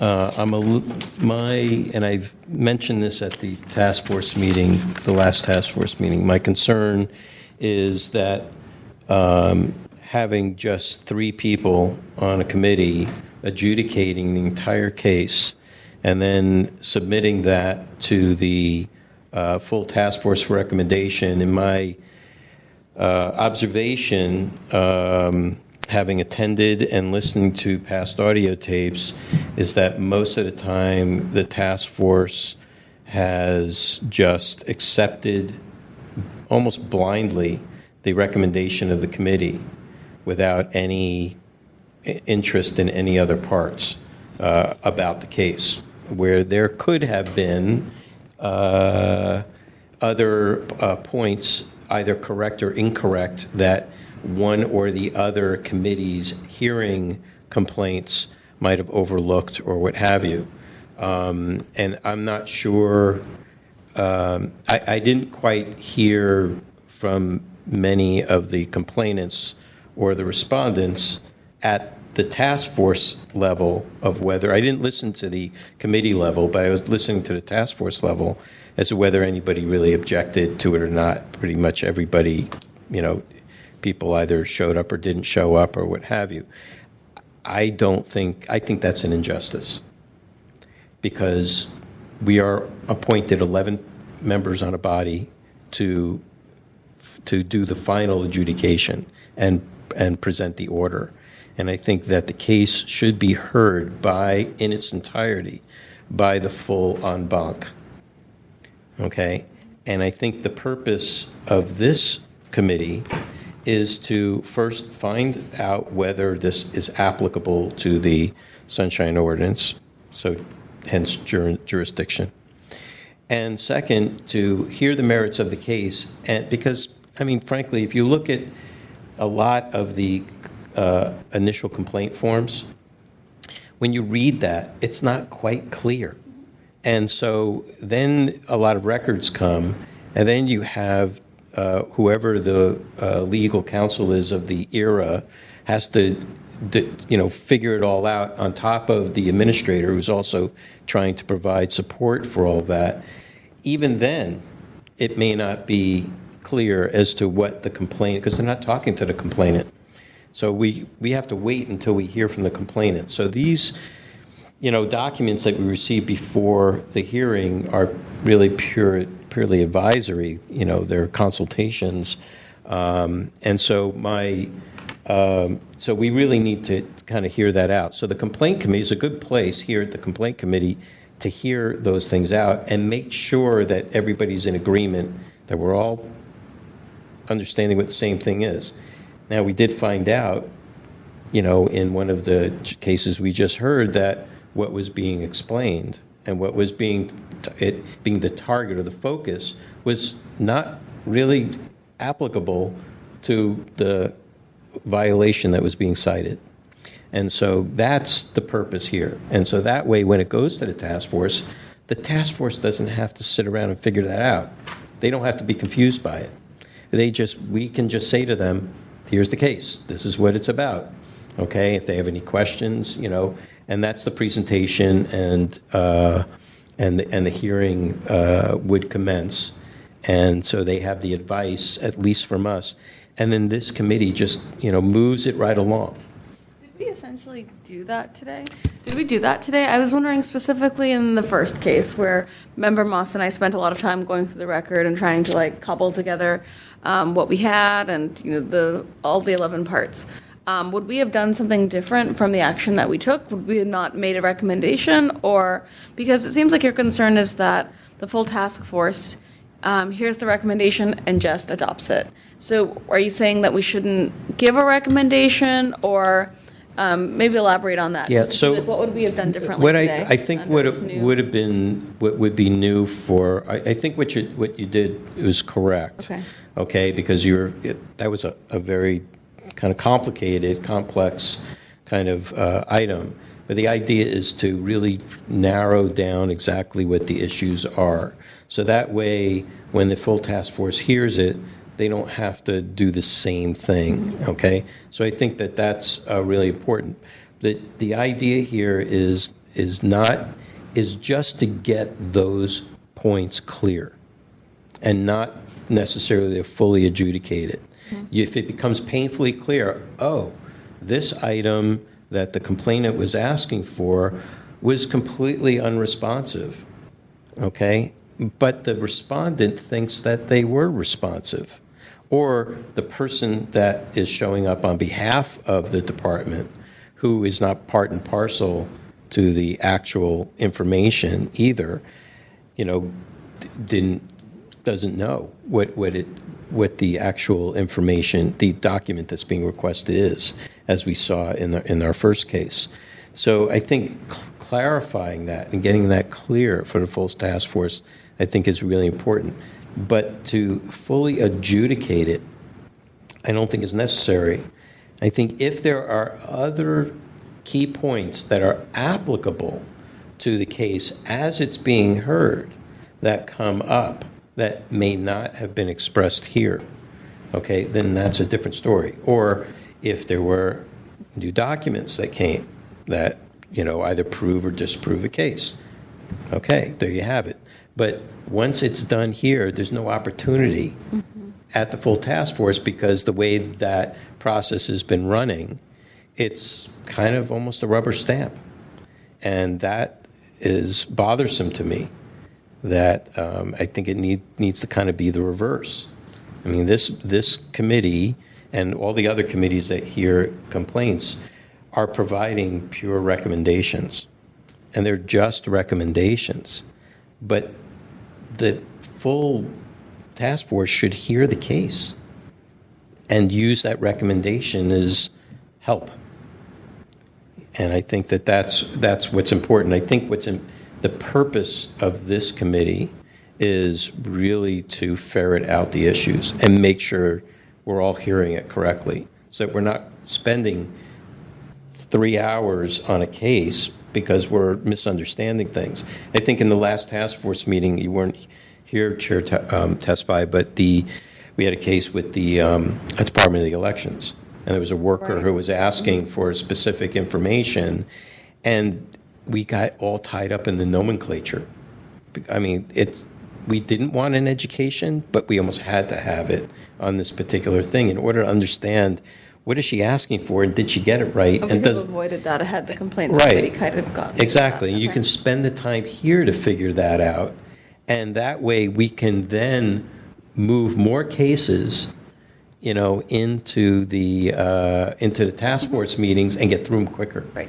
And not spend 30, 40 minutes per case.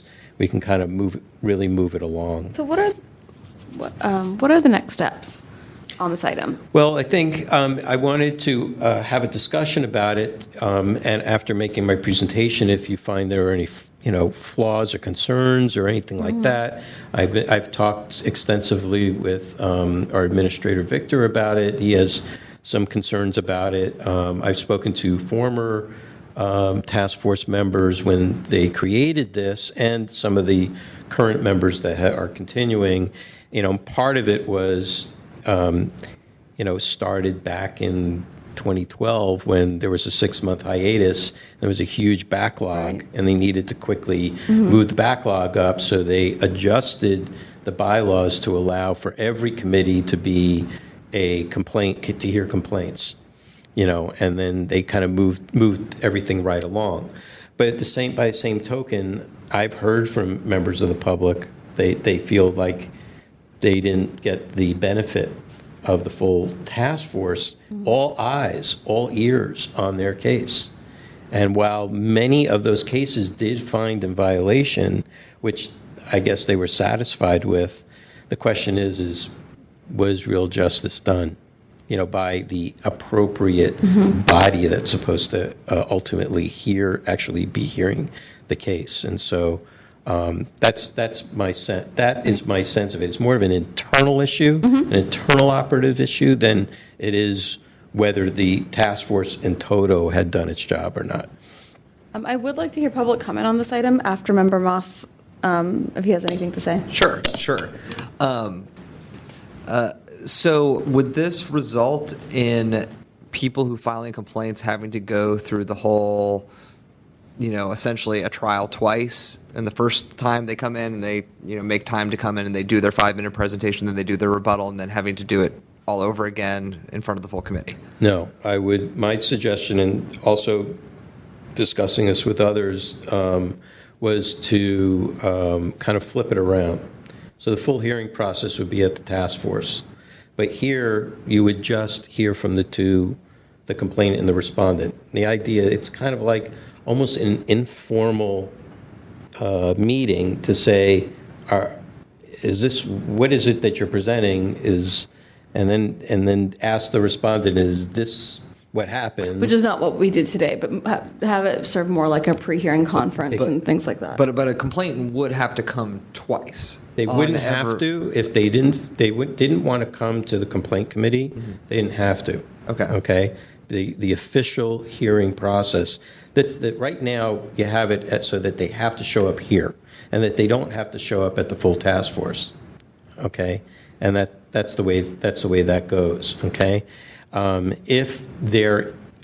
would go as far as to say, I would if there is a lot of support for it to remain the way it is, then I will increase the membership of this committee. So there are more bodies here, not just 3. And not that it's not disparaging upon your intelligence or your competency, but I'm just saying that there's got to be more eyes and more ears on cases than just 3 people. Because you can have at any particular time a tyranny of the minority in a way. Well, it would be the majority. You just have 2 people that vote no on everything, and then what? And not only that, I know that the task force does things like education and outreach and things like that, but the substantive purpose of this organization is to hear complaints. And so if you don't have the majority, and that's why we have 11 members, is to get that number of people ideally on a complaint. The other things that we do are great and are important as well for follow-up and things like that, compliance. But something like compliance wouldn't take 11 bodies to look at. And so just thinking about the spirit of the ordinance, it's to, have, and all of our different seats have kind of a different background, a different skill set that we're bringing to a specific complaint. Right. And if they don't get the opportunity to hear it, or they don't take the opportunity to hear it, and the question then is, it's incumbent then upon each member to take it up. Now, that did happen, I think, at one meeting where member Josh Wolf did kind of pull it apart and say, wanted to have it hearing. But I have not heard that for many meetings. Most of the meetings, it's very rare that I've experienced where in this particular current process that the task force would take up an issue as back on a full hearing process when a recommendation comes from a subcommittee. And to that end, and Victor, feel free to chime in on this issue, on scheduling for this meeting. I thought this meeting was from 5:30 to 7:30, and so that's what I signed on for. So I was called out of work and I came. But I think that if we take this approach that you're talking about, the 2-hour time slot, 5:30 to 7:30, could work, because we wouldn't be going through necessarily all of the merits of the case. We're going to be going through to make sure we're on the same page, that we have the right sections of the code in place, and then moving it on. And you could get through the number of items that you need in that time slot. Actually, talking with Victor, one of the things we have to consider is time. And because we only have Victor for so many hours and days of the week, and we only have this room for so many hours, that when you look at the agendas for the charge of each of the other committees, the Compliance and Amendments Committee, that's post-order. So, you don't need, all they're doing is, has somebody followed? Has somebody complied? And they're also looking at amendments to various things. So, their agenda may not be that long. So if their meeting runs an hour, then for the second hour, 2 hours on the same day, we basically, are able to double up. And same thing goes for EOT, Right. okay? So any of those days would be open for a complaint committee, and if we need to have more, then we have those 2 days a month, if those committees meet monthly? Bi-monthly. You mean bi-monthly, so, there's just ample time, but at the same time, it's not an additional day that Victor has to prepare and get ready for. It all happens on one day. That's kind of what we discussed. Is that satisfactory to you? Okay, so leaving now the scheduling side aside. Should we hear public comment? Sorry, I had some more thoughts. So I guess I'd ask that question. I think that I agree with the overall sentiment that having only 3 people here may not lead to the best, the best form of justice in these cases. And I guess my one concern, and I'm not saying this is I'm going to block it or anything. It's just, this is my first time being in a complaint committee, and so I'm not necessarily, and I've just heard this now. My one thing that I would want to think through more is it going to result in different kinds of justice for people who have more time to come to both meetings than people who only have time to come to the second one? This is, I don't need a response. It's just issues that as we move through this later on. But I'll give you a response. Easy. You don't make it a requirement to come to this at this level. You make a requirement for them to come to the full hearing But if you are somebody who comes to both, are you going to get a different kind of justice than somebody who doesn't? No, because with the full process, it's a full process. So you have somebody who's given their 5 minutes to present their case, their witnesses or supporting, folks for that. You get the full process. Here you don't. Right. Here I'm suggesting you don't. You have them come, give them a few minutes to 3 minutes, or even give them 5 minutes each. But not the rest of the full process. It's not about it. Yeah, and in kind of like as you were saying, kind of a pretrial hearing, just a little less formal, but just to make More sure. of a conference. Yeah, I guess right. what I'm wondering is just, in practice, we start doing this.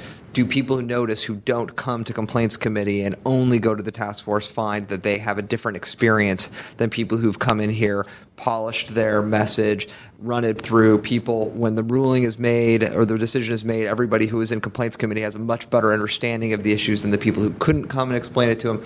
Like, I think what you're proposing has merits over with the current process, but I'm wondering if there are issues that are going to arise that maybe we don't foresee now that can be addressed in some way as we move through this. As with constitutions, it's a living and growing document. It can So change again, yeah. I would say adjustment over time as we need to tweak it, and tune it, fine tune it. Yeah, And I think- and we're not making a decision on this today, are we? Or Well, I'm asking for a recommendation Okay. because then it's going to go to rules. Right. And I want the rules committee. I want as many people to, hear and have a chance to talk about it. I mean, it's a little tough during full task force meetings to have an extensive discussion without it creating a possible backlog or be very extended time. Where it's 8 o'clock now, so. And I think the different form of justice that you would get is that your case goes by more quickly before the full task force, and if you can't come, then you still have your whole case. It just might be more of a slog, and you'll be here for longer. Right. And frankly, this was the process prior to 2013, I think, when the bylaws were changed, right? 2013? I'm unsure. Something like that. Quick question. Go ahead. Will we require the departments to show up at both? Or do they have that the was option to- another question. Yeah, no, it's not a requirement for them to show up at both. Okay. But Yeah, but it's more they of a- they would be required to show up at the full task The force, full not ta- at the complaint committee Right. level. They would be invited but not required for the committee review of the complaint. Correct. So as you imagine, this would be something. So say we have our 250-page mash of documents that when we reach the end of the complaint, in the complaint committee, perhaps going into the next meeting, we would have bookmarks for the ones that we know are the relevant ones that people can jump through. We would have those kind of sussed out. Right. I think that's And that's frankly, the you result. can do that in PDFs.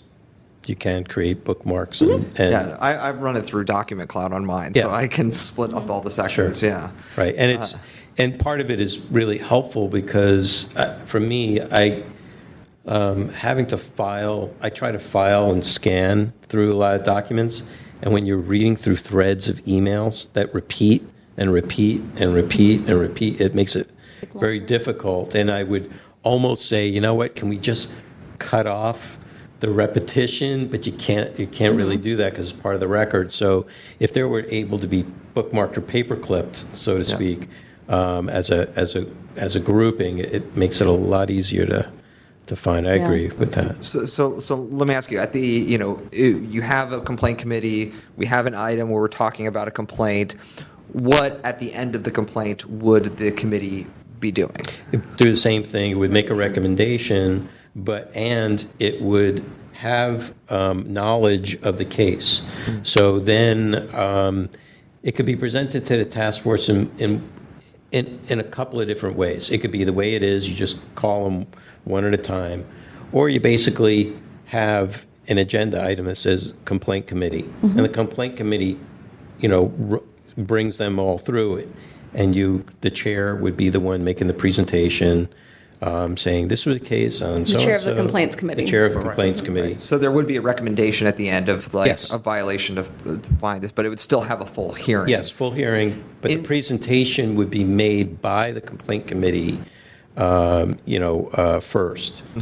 So that way everybody understands what's going on, especially if there's something very specific that maybe DC Acola or Administrator Victor Young didn't pick up, or, in that kind of way, that we, at the end of that, we all agree that this is what it was, then we can, I'm saying as far as the pre-documents that come. Right. And would there be an option that after the complaint committee, if both parties agreed to the recommendation, that the full hearing could be avoided? So just hypothetical, we have party come in, the person's complaint is they didn't properly agendize this item, this department comes in, you're right, you got us, you find us, we just want to move on. So here's a suggestion. It could be made as part of the process to ask if each parties would agree for the hearing to be waived. And then you don't have that at all. You just make a motion and do that. But the presentation by the complaint committee should be made so at least everybody can hear the merits of the case. It's not enough. It's not enough what's just in the agenda item. And I know for a fact not many people review the entire agenda and all its documents before a meeting. So the idea is at least to be somewhat repetitive in that kind of way in different modes. If you're not reading it, you'll hear it. And sorry, I'm just asking a lot of Yeah, questions because please do. not That's to the challenge point. it, to hone it. I want the debate if need be. How would it be decided who makes the presentation at the full task force? The chair of the complaints committee. Okay, so Chair. it would always be the chair. It would always be the chair. The chair wants to ask, other members are free to chime in, but the presentation, it's basically the responsibility is on the chair, but then other people can help, but it's the responsibility of that person. Right, to at least lead the discussion, lead the presentation, so that way, because they're the most ones, us three or the other person who would be sitting here, Victoria, you would be the most intimate with the item before it comes. Yeah, I really like this idea, and I also didn't hate the idea of expanding the members of this committee. I think that before I found out saw your name tag here, I thought, oh man, we got 3 fully new people running this committee today, and I had never been here at all. Maybe you addressed this before, and it dropped out of my mind, but this would eliminate complaints being heard by other committees, or other committees would still do it? No. I thought that was already done. No. What I was suggesting was that this committee be the primary committee for hearing complaints. If it begins to get backlogged, then the other committees, it can overflow into the other committees. So just an idea, just a thought or an idea that I may not even endorse myself, but just putting out there on that if complaints are going to be heard by multiple committees, that splitting them between complaints that deal with the open meetings side of complaints and complaints that deal with records style complaints could actually help build some institutional knowledge and some consistency, and also help committees realize that if they're encountering the same problem over and over again, a solution that might help the city wide, rather than one committee deals with the same problem in a different way than another committee does. Sure. Yeah. Absolutely. And just so you know, I would behoove you to read 6734, because the purpose of this body, as you were noting, is to hear complaints and violations, but it's also to make recommendations and report to the Board of Supervisors of issues that are going on. In a perfect world, the Sunshine Task Force was really meant for things that are going on in the business of the city, which is generally the executive branch, because before there were commissions and there were just departments, there's only the mayor, then there's not really a whole lot of oversight. And then when you have like one person for the sake of the matter, it is the mayor, or you have another body where you have like very, pointed appointments. You're not quite sure who's supporting what, where, what's going on. That's the other purpose of the Sunshine Ordinance, to kind of ferret out if the public feels that something is awry. At least there'd be at least a watchdog or an oversight venue to discuss those things. I agree with you on the splitting. I think it's a very good idea, but the idea here is, yes, to find out where there are problems, and really it's like education, outreach, and training. Drag those folks in. I'm not saying read in the Riot Act necessarily, but at least say, hey, look, enough is enough. Get this thing fixed. You've got 20 violations in a period of so long. Right. It's the same thing over and over again. In some ways, though, I feel like that's more of an enforcement type of activity, and I would really prefer that we do not have a backlog and that the complaints can just be heard in one place, so that you have at least a body of people who are intimately familiar with that process. And I think that a number of problems that deal with open meeting issues also deal with record issues, because maybe you're trying to get a copy of the agenda to show that there was an open meeting problem or things like that. And so splitting them up, I think, could be very onerous for complainants, and I don't want them to have to go to multiple places. And I would rather remain optimistic that Complaints Committee will not go on hiatus for 6 months and create a backlog. Okay. So then that brings me up to a different question at that point, and that is something that has been tossed around for a while with regards to combining complaints. Okay, now I am somewhat opposed to that, but I do see value in it when it's the same person for the same violation and there are same person for the same topic, but there are multiple violations going on, that there's no real need to have a separate process for each and every one. I think it could be a lengthy hearing, but I don't think there needs to be a separate hearing for each and every one. I think it's like you said. I think it's definitely something that's like uncomfortable to think about, but maybe there's a way to do it. But I definitely think that if you're going to combine complaints, it can't be under the same time constrictions.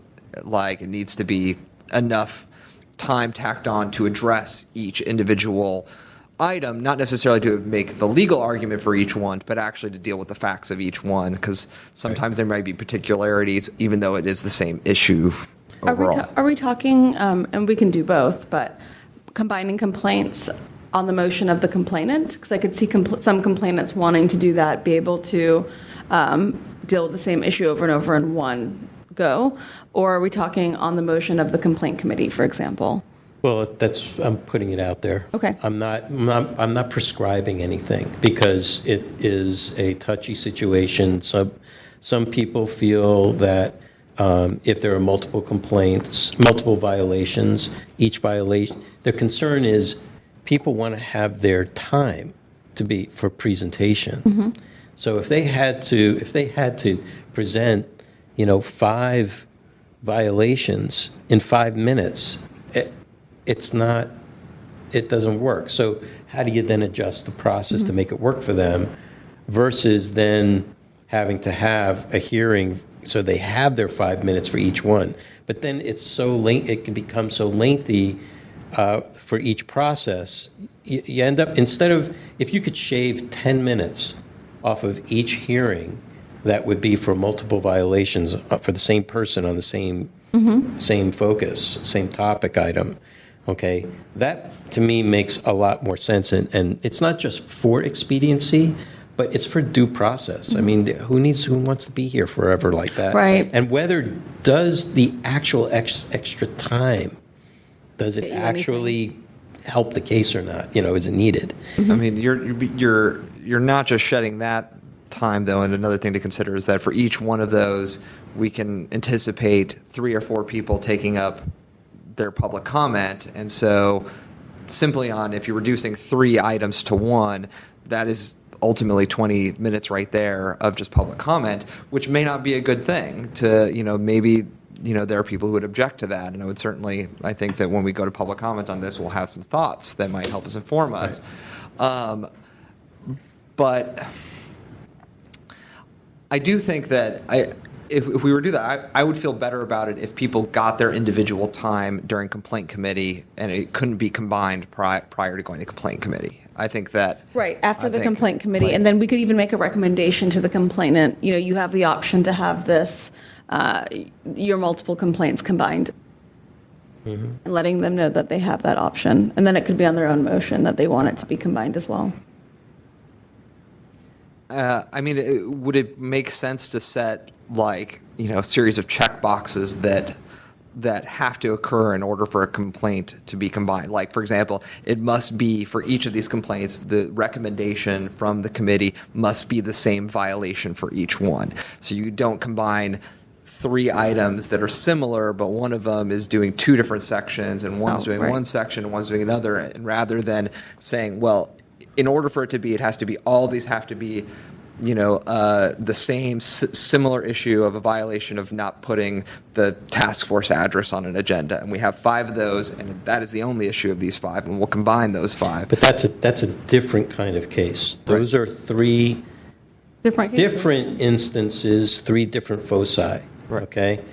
I'm only talking about cases where you have it on the request was made on one person or one department. They were asked for certain things, and it was just whatever the request was for, and then there were multiple violations that happened. Many times, members of the public, complainants, will split those violations up. So that one checkbox in that case would be, it must be the same agency. It must The be the same agency on the same request, multiple violations. Okay. Should be, all the violations should be heard in one hearing. Yeah. So That would be, that to me, that's combining, because what I've seen and heard over the years is that there's been a splitting up of those, because then there could be some complexity Facts. on a particular violation that would take a lot of extra time. Okay, but the question, that's one of the reasons and a purpose for this committee, is to kind of hear those things out.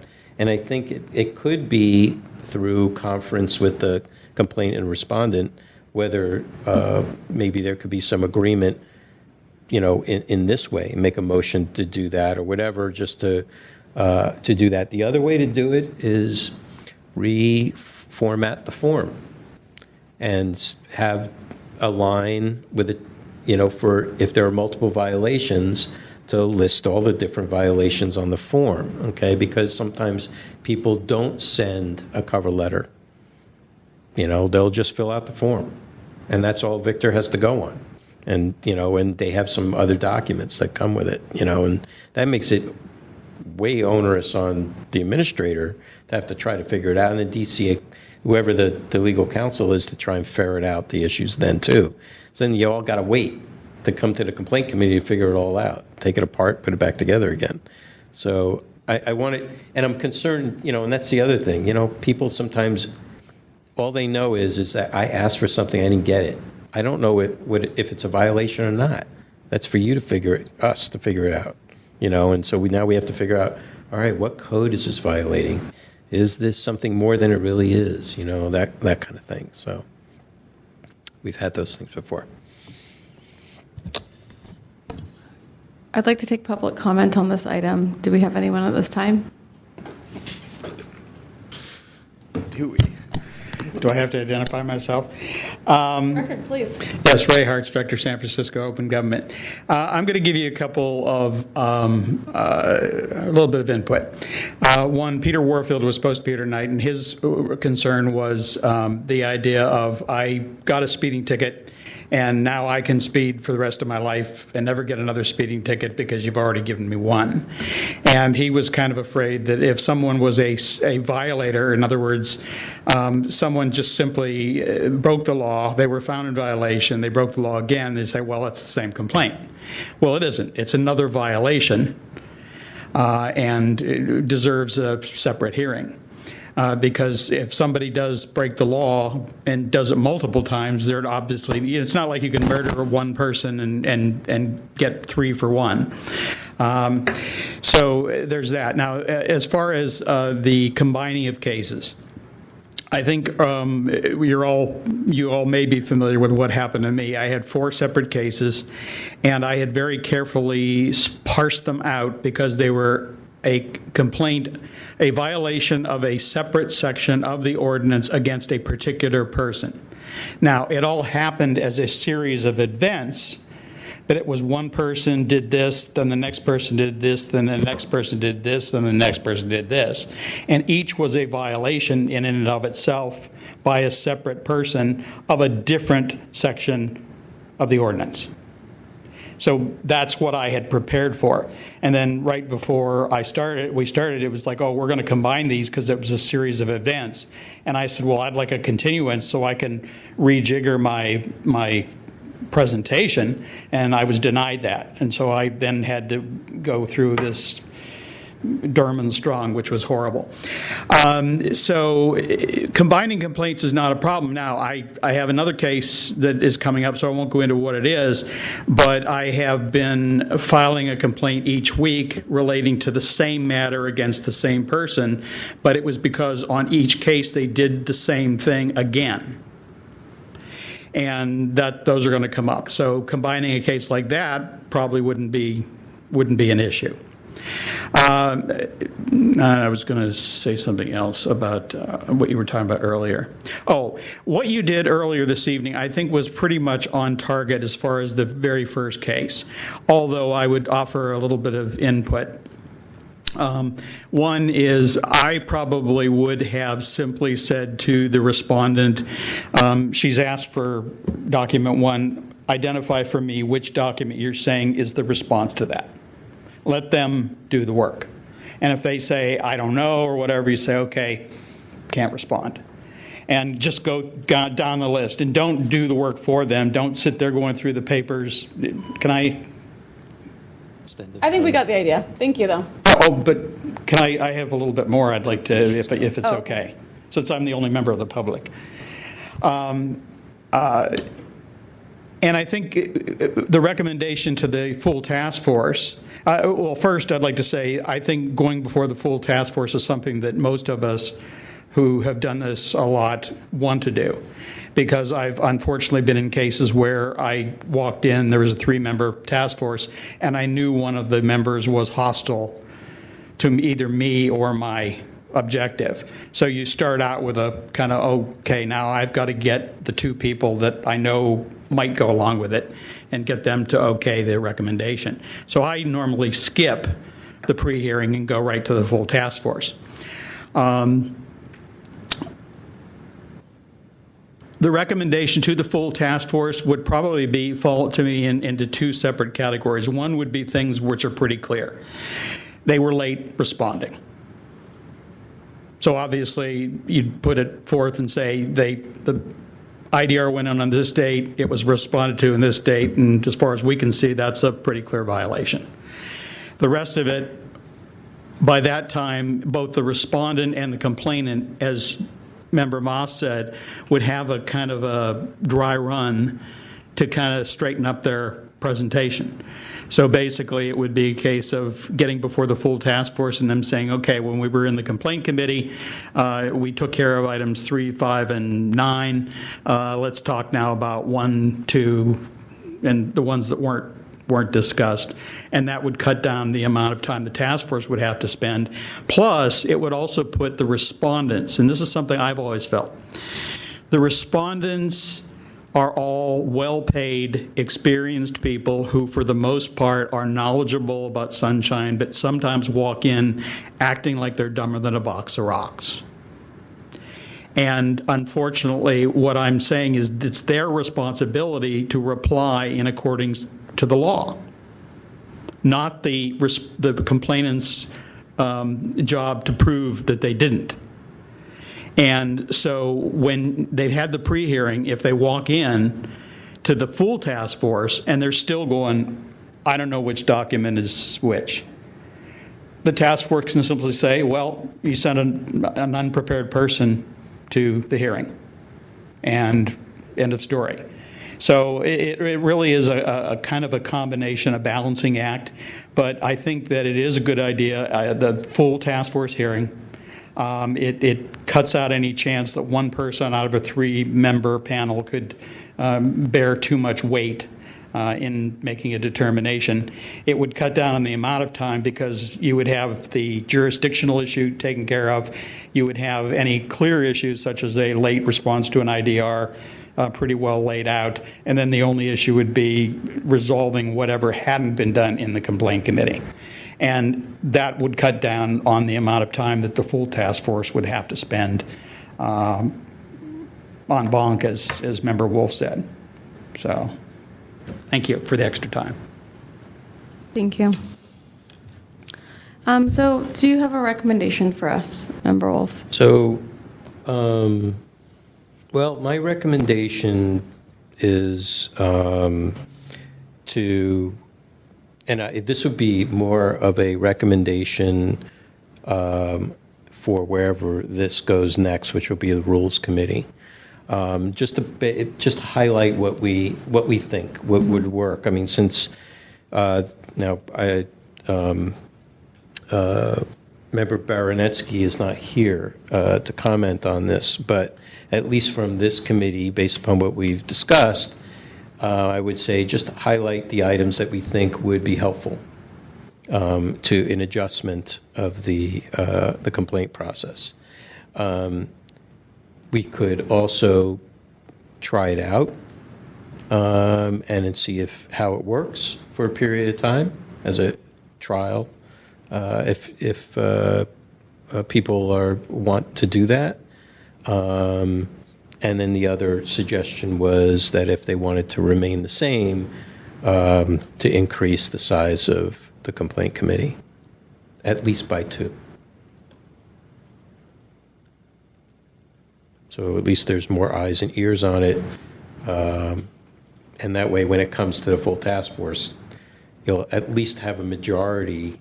I would say if you had 6, at least you'd have a majority walking into the task force. And if there was division, at least then you'd have a real hearing. But having an even number of people on the complaints committee could cause ties. I understand problems, that, yeah. right? So, but even still, if you had 5, and there was still a split decision, it would lend so much more to the hearing process, and to be fair to both parties in the matter too, because obviously there are some people who disagree on one thing or another, for whatever the issue is. So, the highlights of this conversation would be, 1, to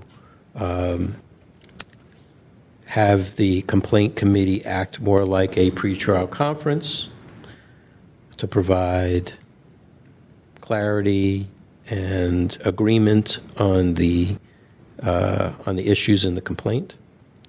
And that also include if there is a record that, I mean, not a responsive record, but as we've had in this committee where there are things that we're looking for that were not included in the packet, we can ensure that when it comes to the full task force, things that we're missing on the first time around appear. Right. Yeah. And that would be based on when you are coming to clarity and agreement on the scope of issues, then you know what kind of records what kind of records you need in order to support a finding one way or the other on a certain violation. And we can, and I would say there could be conditions.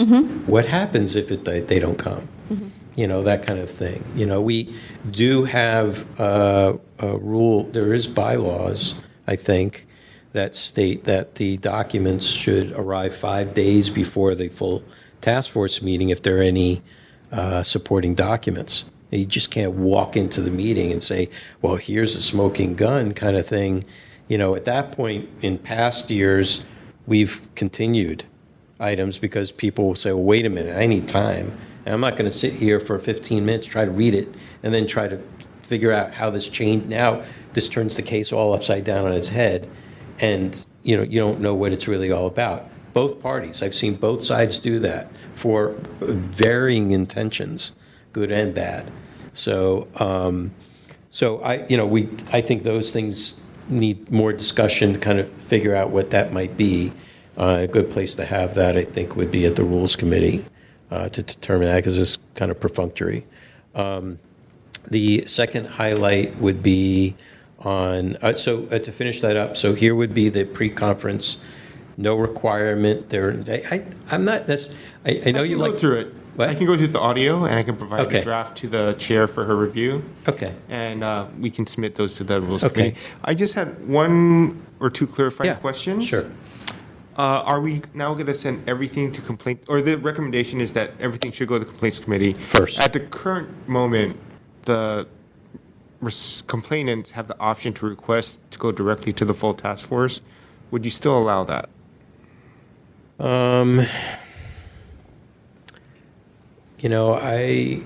It's always been that way, pretty much, but most people don't do it. The concern I do have is when cases get really complex, and then we end up, and the question is you don't know that it's going to get complex walking into it. Maybe we should just send it to complaints, and if they choose not to show up, they do not show That's up. why I Right. feel like it's the purpose. Okay, I agree. So So let's do that, and then, there could be ample discussion, and you may end up with some public comment that could be helpful to it also, so. It strikes me that if somebody says they wanted to go to the full task force, that doesn't prevent the committee from thinking about it in other capacities, right? Right, so yes, the flow would start, it would all get sent to the complaint committee. And my second one is if at the complaint committee, the parties come to an agreement, can they just say, we both agree to the committee's recommendation and not attend the full task force meeting? Oh, no, I thought they had to attend the full task force meeting. This is something, Yeah. if they both come to an agreement at the complaint committee, I agree I violated it, they agree that they're happy with the violation, Right, don't want to do anything. So what it would be is because you have that agreement between the parties in front of an authoritative body, the presentation to the task force is they waived their right to a hearing. Yes, and we'll make it audibly known. Yes. Like it's a settlement of some kind. Yeah, exactly. And that would be a good, as part of the presentation of the chair of the committee, to say, we heard this item, here what the item was about, this is what our recommendation is. The parties both agreed to waive their right to a full task force hearing. We recommend this. Another part of that is there may be a violation. The respondent may agree that they did violate it and accept the ruling of the committee. But what if the complainant wants something in addition to the violation? I'm not sure how they Then can they get have to anything come. more.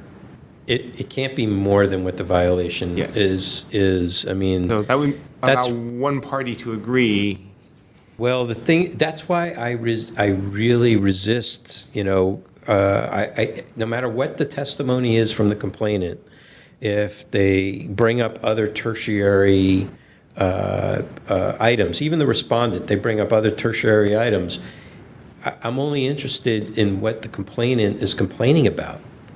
And that's all we should really be focused on here. We're not here to do treasure hunt or to go on a wild goose chase or to go down somebody's rabbit hole. So, I mean, if a person says, I filed a request, I didn't get the documents, then that's that. If they said, I filed a request and the documents were not responsive, okay, it gets a little more complicated. Okay, that doesn't mean that they didn't get them. So I mean, I'm only interested in what they say. If they file a complaint saying they got the documents but they didn't they weren't responsive. And then when they come before the task force and testify that they didn't come on time, no, that's not with that. We're not doing that. You want to file a separate complaint for that? File a separate complaint for that. We're not going to do that here. So I want to be. I'm very pure and being very compartmentalized. I think it's a good practice for all of us. And it will encourage complainants to get their act together before coming here. Don't just run Exactly. here, like get all of your Jurisprudence. documents. And we're also not saying you can never come back. Right. We're not sending it away with no more cases or something. Right.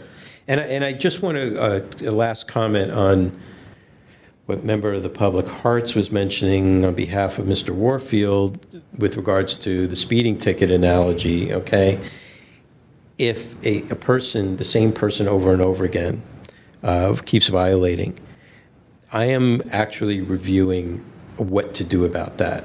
Because if after 3 times, like for instance with Department of Building Inspection, this pro forma that we don't consider your IDR an IDR, I'm sorry, that doesn't fly. So I am going to meet with Director Rame about that and say, you need to stop this practice, or you're going to end up with a lot of violations. The Board of Supervisors is going to hear it, and then come budget time, maybe you'll listen. Okay, I mean, that's kind of how. Or maybe they'll give him more resources, or give the director more resources. Or he may to just make say, sure. I had no idea. Thanks for telling me, which is, I hope that he does and makes that correction. Mm-hmm. So I've had to deal with it personally, and that kind of thing. So, and I would, that's going to be another one of my little projects for you guys, is to everybody to file a request and to see how it goes, and report back. Secret shopper. Right, exactly. And don't mention that you're a member of the task force. They probably wouldn't know. It's on my- All right, so that's. I've filed enough requests. in San Francisco. Yeah, I'm good. good. Well, you can Your report day back job. some of your issues. Part of your day job. Okay. So we have that recommendation, and it'll be drafted by Victor for us to review Yes, for the Rules Committee, for the chair's review. for the chair's Right, review. so on this item, so I think we should, you want to make a motion for that, kind of ratify it at this point? Sure. So I'll move that we, for the items that we discussed with regards to adjustments to the complaint process, that we agree on those items. I think everybody in the room knows what they are. I don't think I need necessarily be repeating them. And wherever they shall end up next will be, they should be included for that discussion. I'll second. Okay. Public comment on the motion. There's just one thing I would like you to consider. One of the most frustrating things about becoming a complainant before anybody, including the task force, is the fact that sometimes what will happen is you will present your case, and then they will go into discussion, and one of the members of the body will say something which is incorrect. Something you never said, or something you never claimed, or whatever, and you don't have any way of saying, no, I never said that. So one concern that I would like you at least keep in mind is the fact that if you're going to, say as the chair of the complaint committee, be the one who presents the case before the full task force, consider having at least a short interval, maybe 3 minutes or so, for either side to say, hold it. One thing that was said that I have a problem with was this. Please consider that in your deliberations. Because it is really frustrating to present a case and then have someone else take it over and switch it around, because not of any ill intention, but because they maybe misunderstood or whatever happened to be. And if you're the complainant and you're sitting there and they're actually having a discussion about something that was nothing to do with what your complaint was about, it really is sort of a you're going to have people jumping out of their seats, just basically going, no, oh no, I never said that. I never, that wasn't what I said. So, Thank you. We take a vote on the motion?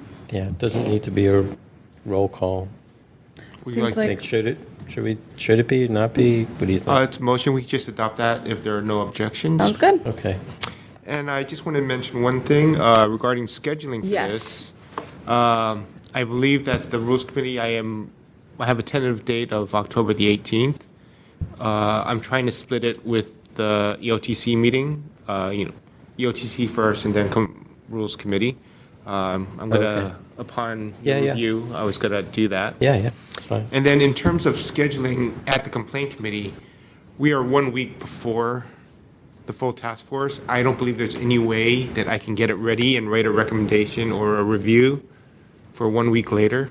So it'll probably be a 5-week gap Okay. between the Complaint Committee and the full task force. That's fine. Well, it's sure transition, No, I think that'll be ongoing as long as Oh. we're the week before. Right, Unless I you would don't not, want me to write- right, no, yeah, I would agree. It should not be a week before the task force meeting. Either we need to change a date or just leave it. When at does one. EOT or EOT meet? We meet once, we have the room once a week on various dates. Okay. So I believe, we have the first Monday and then the Well, third when- Tuesday and fourth Tuesday. So when have the other committees been meeting? What's a regular, I don't have the before me right now. Okay. Or actually, I might. so let me ask, would the, I assume yet you're deciding that 5 weeks is too long between the complaint committee and the full task force? right, so I would say like 3 or 4 weeks out.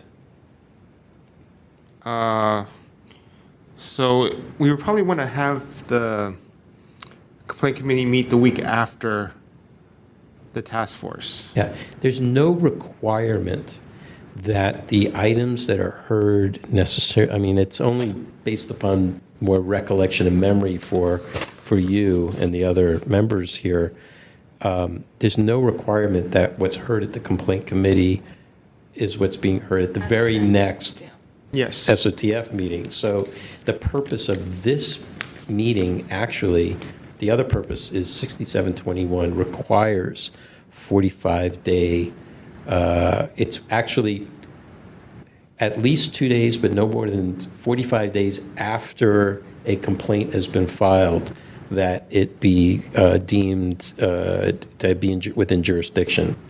So the point of this committee is also to get through that, because it helps with not just, it's statutory, people complain about it. But I mean, couldn't this committee run through a bunch of jurisdictional stuff jurisdiction findings without actually doing beyond that as well? Right. That's Sure, yeah, that's kind of the idea, but Okay. you don't want to then have to have another meeting Right. about the merits. But, essentially, yeah. okay. But you that's- want to give people enough time between the complaints committee to clean things up before Right. coming before the task force. A week, I don't believe, would be enough time. And I think you'll find that if the respondent says, I didn't quite understand what your request was, and of course, I can give you these items, they'll withdraw the case. I believe that's the thinking. Our current schedule is fine. And then on my side, upon receipt, I would need to schedule almost immediately. I just worry that if we get more than 10 or so, it could be a little bit much for the complaint committee to handle. Right, so we'll overflow it into the other committees. Yes. Right. And that's the design of this. But the idea is to get as much consistency. And then, through of this course, committee. priority is given to items regarding public records. Right, because of the 45-day rule. Right. Can we also discuss timing and our scheduling of this actual meeting? Because I cannot do 4 o'clock. Okay. And when I agreed, I thought it was 5:30 to 7:30. I think so. she thought That's it up was to going the to chair. be, it was going to be piggybacked onto one of the other committees. I kind of thought we were going to do that too, but I just have to do that because of my job. yeah, no, I hear And you. I can get here quickly, but I can't get here. I have a commitment at that time. So I already have authorization to leave early for our Sunshine Ordinance Task Force meetings, but I can't get here until 5:15 on other days. Okay, We can test schedule a 5:30 start if you'd like to do that. that's fine if that's okay with your boss. I'm here all night, so Okay. it's not going to get me out of here Yeah. any term. And we early. can, I think that Sorry if to we hear that. follow this new procedure that we're trying to do, Right. it can work. Today, we spent an excessive amount of time going through, because we did not have an agreement or discussion on the item beforehand. Right. We went through and hashed through a lot of things that usually wouldn't happen. Right. So. Okay. That one was difficult no matter what situation we would have been in. Yeah. Okay. Yeah. Okay, I will write that and present it to you. Great. Thank you so much, Victor. Appreciate it. And thank you for bearing the time. I know it's late, but And then I will adjust the schedule at the discretion of the chair to a 5:30 start time for the complaint committee temporarily. right. I believe that we're going to be discussing the schedule for all the committees and so forth at the next meeting. I have a schedule for 2017. Okay. Next on the agenda, item number 7 is announcements, comments, questions, future agenda items, and pending calendar by members of the complaint committee. Do we have anything, does anyone have anything to say? No, this isn't my normal committee, so I don't. Thanks for being here. Both of you. I'll save my Both of stuff you. for. As there are no comments by the members, next item on the agenda is adjournment. Move to adjourn. Second. Great, thank you so much. You gotta. Oh. Whack it. There we go. Oh. Whack